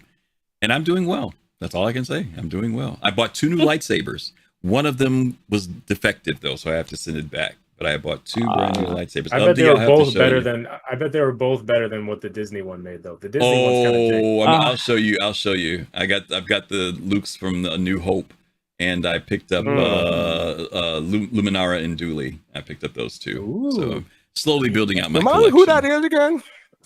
Luminara Induli was in Rebels. She was in Clone Wars, and she was also in the prequels. Okay. She's the woman who had the big purple gown on with the square top thing that went over like this, like a flowing robe. Is she Twi'lek? Mm-hmm. No, she is I forget what her race is, but she's the one who has like the square paints on her and stuff. She's an African actress who plays her. Okay, we're 3 minutes in. We are getting ready to punch it. This is the last opportunity. Ticket 1, if you guys want to get for the tractor. Here we go. Meg, give me a count on the 3, 2, 1 here. 3, 2, 1. Boom. Oh my goodness, Zombie Pig. Long time watcher. Zombie Pig. Oh, good googly moogly. Zombie Pig won. I cannot believe it. Of all the people, Zombie Pig gets it. Oh, Zombie Pig is a brother, man. That guy has saved my ass so many times in this game. He just jumps. He'll jump in and be like, "I need some help," and he's like, "I got you, bro." Like, he's good. All right, ZP. You know what the game is here. Make sure you send us an email or DM us at soulcitizens@gmail.com, and we will get that out to you tonight. In fact, you'll be able to fly around and drag things around in the verse even tonight if you get that information to us. Okay, so congratulations. I love the way that tractor flies when you hit that that boost. Yeah. It's like it's got the timing of the and those engines. So good. Like, yeah, the little slot thing. Oh my god. A good ship. I'm just saying, I love it. That's funny. Okay, let's get ready for our next one. I have to type these in manually, y'all, so just give me a minute here. Real quick. YouTube, you want to switch over to Twitch. Sorry, we didn't say that before. Switch over to Twitch for the giveaway. Yes, I'm so sorry, YouTubers. You know what? I got to talk to Grim. Remind me to talk to Grim, because he has a way to do it where it ties in YouTube people with Twitch people, and we got to figure out how to do that. So we don't want to lose our we don't want to forget our YouTube viewers, because we want them to be able to participate in this. So please forgive us, guys. We have to get our tech together on this end, and we're going to try and get on that and do better. Okay, let's do Okay, we are going to now do me and my bad spelling. We are going to now do the RSI Medivac. The RSI Medivac, if you are interested in the RSI Medivac, if you want to respawn yourself 1,000 times, this is your opportunity. Once again, ticket 1 will get you into this, so feel free to jump in. We'll do this for about 2 minutes, and then we'll move on. Let me tell you my question. Let me tell you. Oh, we got another question. Yes, let's hear it. Yeah, we got 2 more questions. Okay. So for the next question is, this is from me actually. So how many ships do you have now, and how many ships or CCU did you get that's Invictus? Abdi? Go, Well, Yeah, okay. let me. I have this bookmarked somewhere so that I can easily find it. How many ships do I have now? Okay, so technically I have 1, 2, 3, 4, 5, 6, 7, 8, 9, 10, 11, 12, 13, 14, 15, 16. So I'm down.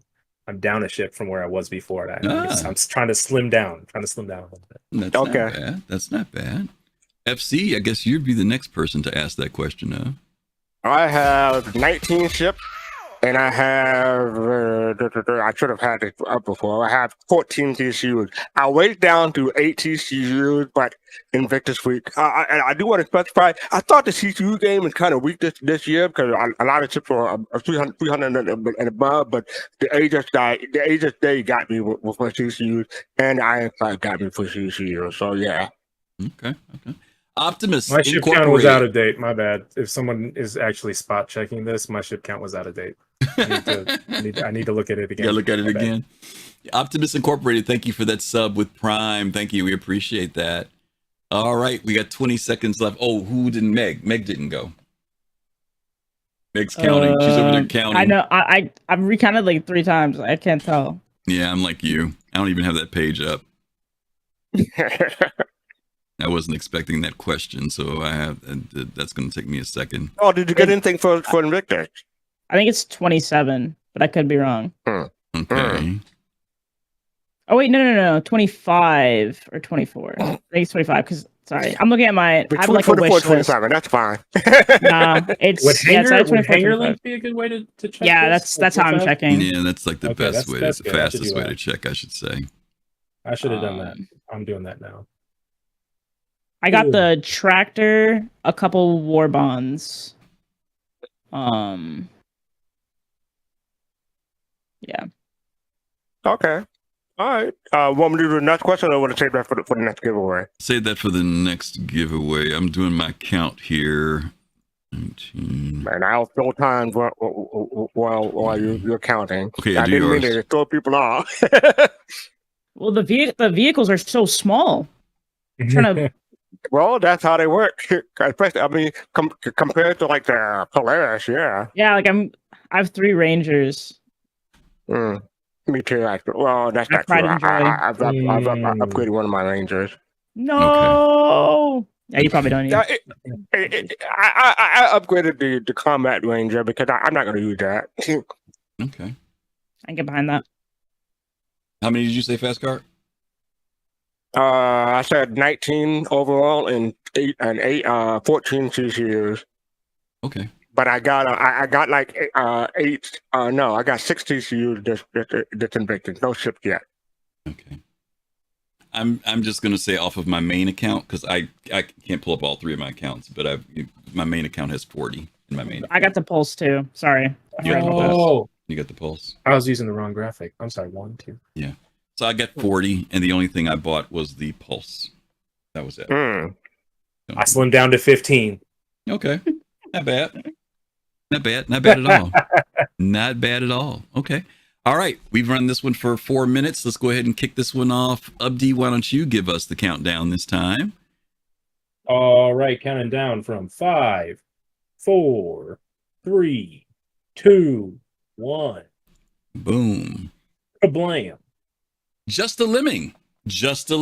Are you there? Just a Lemming. If you are there, let us know. You are the winner. It says cool, dude. All right, Just a Lemming. Congratulations.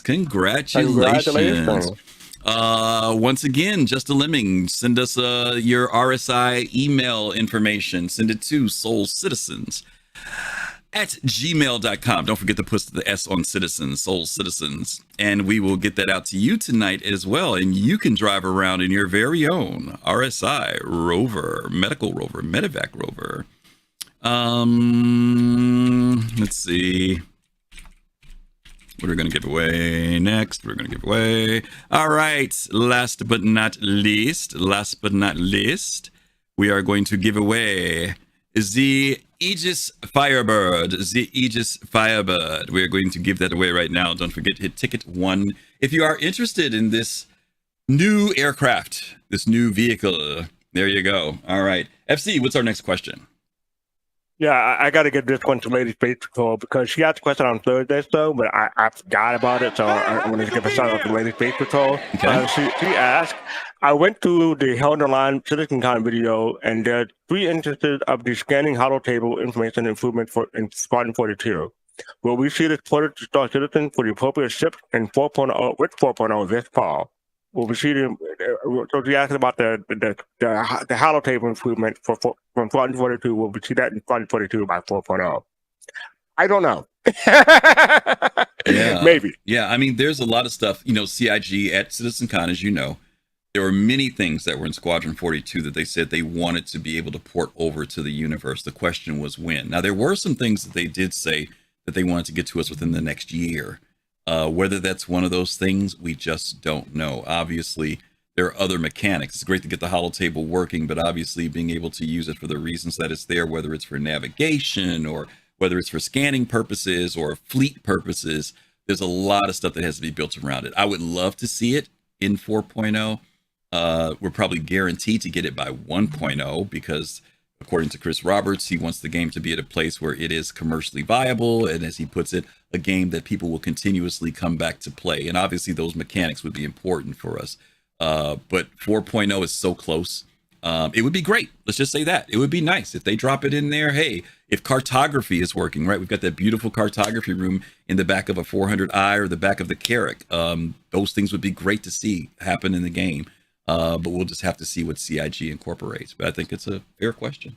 Fair question. Oh, well, real quick, I just want to ask, this is also from Lady Space Patrol from Thursday, but realistically, what exploration and scanning improvement do you anticipate for 4.0 this fall? Was your show about 4.0 from Thursday? Yeah. Say it again now. What do we anticipate for what now? Realistically, what exploration and scanning improvement do you anticipate for 4.0 this fall? I have no idea. I don't know. Yeah, that's such a big question. No, it is. And I just had an interesting conversation with some people today, Lady Space Patrol, about exploration, and it was Togi. And he asked me, "What do you see, Togi? What do you see exploration is for you?" And you know, exploration was the highest voted career that CIG said that the community responded to. But it is also the one career that we have the least amount of information for. I think we all have our idea of what we would like to see exploration be. The question is, what does CIG have in mind for what exploration will be? Exploration could be as simple as when the game launches, there are no markers. You just know where the planets are, and you go out and figure out where things are, where settlements are, where cities are. Maybe there'll be some base information that you'll get because of the UEE or information that you pay for to get. Is it stumbling across a wormhole that's not on a marker? Is it finding resources by scanning with your science ships and realizing that there's a bunch of barrel under the ground here? I mean, there's so much of what they could do, but how they'll introduce it, where they'll start at with it. As you know, most of us, I own a lot of exploration ships, Aquilas, Carracks, go down the list. None of them have one thing in them that works for exploration right now, beyond my eyeballs. That's the only thing I have to explore with. So those mechanics have got to be built out. And I think that because if we want to go by Chris Roberts, who wants to do things in a much higher and different way, we'll have to see what he comes up with. And you guys got anything about that idea about exploration and scanning and all that stuff? No, nobody's got that. I guess I do. I mean, like they've talked about wanting to do probes, sending out probes, being able to like mask signatures, stuff like that.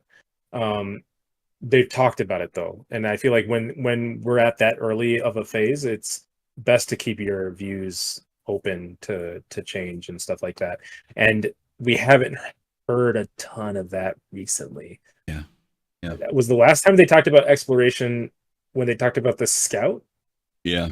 The scanning with the scout. Yeah. That was about the last time. So that, I mean, like, unless they start like talking about that more, maybe they're waiting for an ISC when it comes back or something like that. I don't anticipate big changes for 4.0 proper, but again, I'm holding on to everything loosely because who knows? Yeah, good point.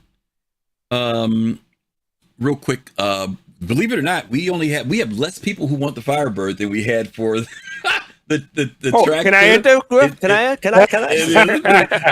It's so funny. The Firebird. I get it because the Firebird's a fighter. People haven't said, but those other two things, people I guess feel that they can definitely use those other two things. So maybe people are like 3 giveaways. And yeah. We're gonna go ahead and punch this out. Maybe they didn't know. Yeah. All right. Well, this is the last opportunity to get on the Firebird, Aegis Firebird. We're gonna close this out in 5, 4, 3, 2, and 1. All right. Too late to enter. Darn. All right, yeah, right. All right, FC, you get to do the countdown this time on this one. 3, 2, 1. Punch it, Chewie. Theorem. Yeah, Theorem. Another one of our longtime viewers. Theorem, you are the winner. Congratulations. Are you still out there? Yeah, no way. Yeah, way. Yes, way. All right. Way. You won. All right, Theorem. You have won an Aegis Firebird. Once again, be sure to contact us, either DM or send it to us via email at Soul Citizens. Email is always better because I can respond back to you and I can send you a copy of the thing that we ordered it. Send it to soulcitizens@gmail.com and we will get that Firebird out to you tonight. You can fly around in your Firebird tonight. Not sure who made the Firebird. It wasn't Dodge, Chevy, Chrysler Firebird? Pontiac Firebird. You can fly around in your Pontiac Firebird tonight, okay? And yeah, that's it. FC, go ahead and give the announcement about the weapons and armor if they're doing it at, I don't know if they're going to be doing it in Invictus, but let them know if they are.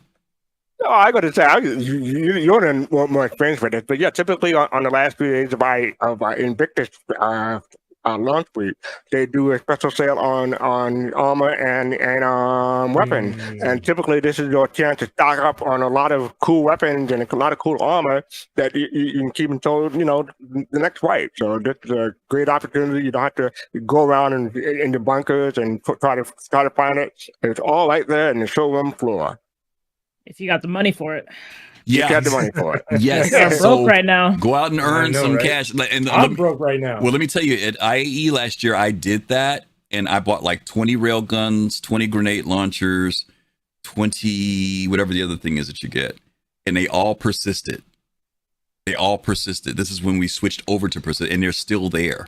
So if you guys can get them in game, until a big wipe comes up, and we've had different updates and everything, those guns have stayed in my inventory. So if you're interested in them, because they're very difficult to find, P6s, things like that, difficult to find in the universe. So if you want to get them and you've got that change, go ahead and do it. If they put the guns on the wall this year in the armor, it's a great opportunity to get that stuff because it has remained persistent in the game thus far. It has remained persistent. Okay. Okie dokie. We have gone over a big time, but this was also a big show. We only did these 6 shows, but we had big conversations about them. And we really appreciate you guys hanging in here with us tonight and being here. Let's talk about what we've got coming up. FC, why don't you go ahead and talk about Soul Talk? Nah, you don't need to talk about it because it's your show. Meg, talk about Soul Talk. I am the best person to do it. I know. Well, let Meg do it. Meg knows how to talk about Soul Talk. Soul Talk, roundtable discussion. Everyone's welcome. Join up in Discord on Thursday at 9 p.m. Eastern time.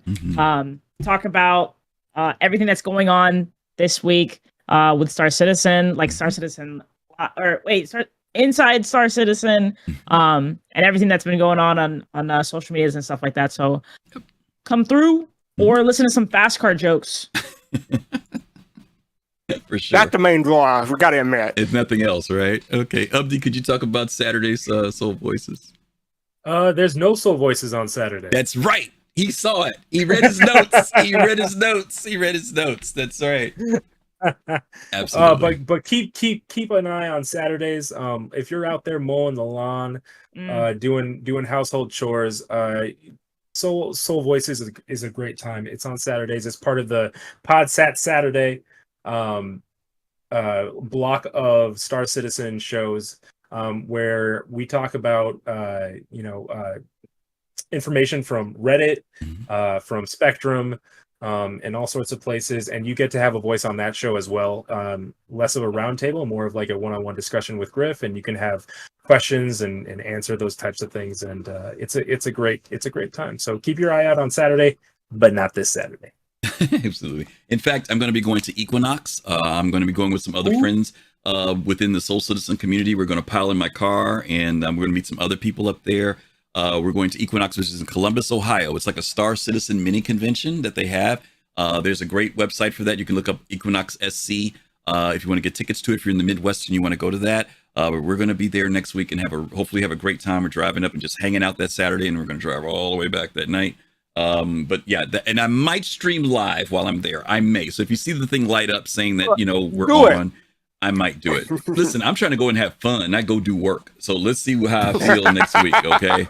I can go have fun and chill out. Why not both? Yeah, right. Why not both? Yeah. He's not going. He's not going, y'all. Okay. All right. So next week, let's talk about next week's show. Our next week's show is called Revenue Stream. And it's going to be a lot of hypothesizing and a lot of theory crafting and a lot of talking, because the community has asked this question: how will CIG continue to fund the game once it's out?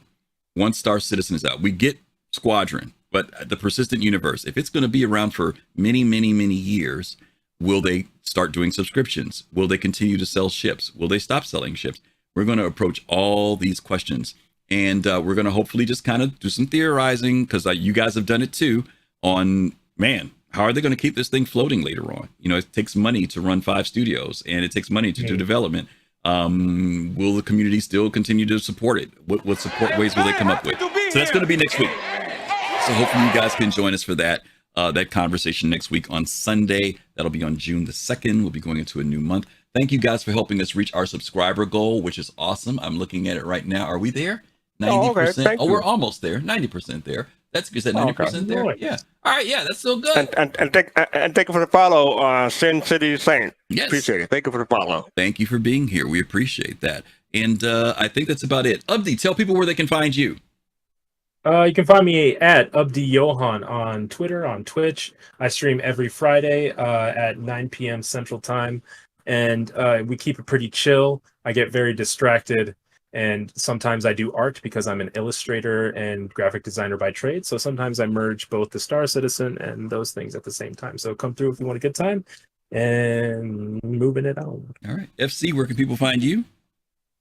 You can find me here on Soul Citizen, sometimes on Sunday, and most of the times on Thursday for Soul Talk. So tune in. Okay. And Meg, you. You can find me on Twitch at yoyoMeg. Usually stream 4 p.m. to 8 p.m. Central Time, Monday through Friday, and ungodly hours on the weekend. You're all over. You're always on. Whenever I come on, you're on. It makes me happy because no matter what I got going on, I'm like, yo, I got a lot of stuff happening this Saturday. I can tune in here, tune in there, and she's always having a good time. It's always good stuff. That's right. All right, guys. Thank you guys so much for being here. Once again, we appreciate all of you who followed today, subscribe, those of you who threw bits, whatever the case may have been, your information in the chat. Really appreciate you guys. Don't forget to like, subscribe, follow on YouTube and Twitch, and also on Twitter. We're out there on Twitter, on X, if whatever you want to call it. And we are going to send you guys over to Carbon Tails GIP. That's Carbon Tails and her husband Q and their little baby. They are actually running around in the tracker right now. Tractor. They got it yellow. It was red a few minutes ago. Now it's yellow. So when you guys get over there, let them know you came over from the Soul Citizens. Give them some love. And as always, you guys stay healthy, stay safe. Peace, love, and soul. We'll see you guys next week. Ciao.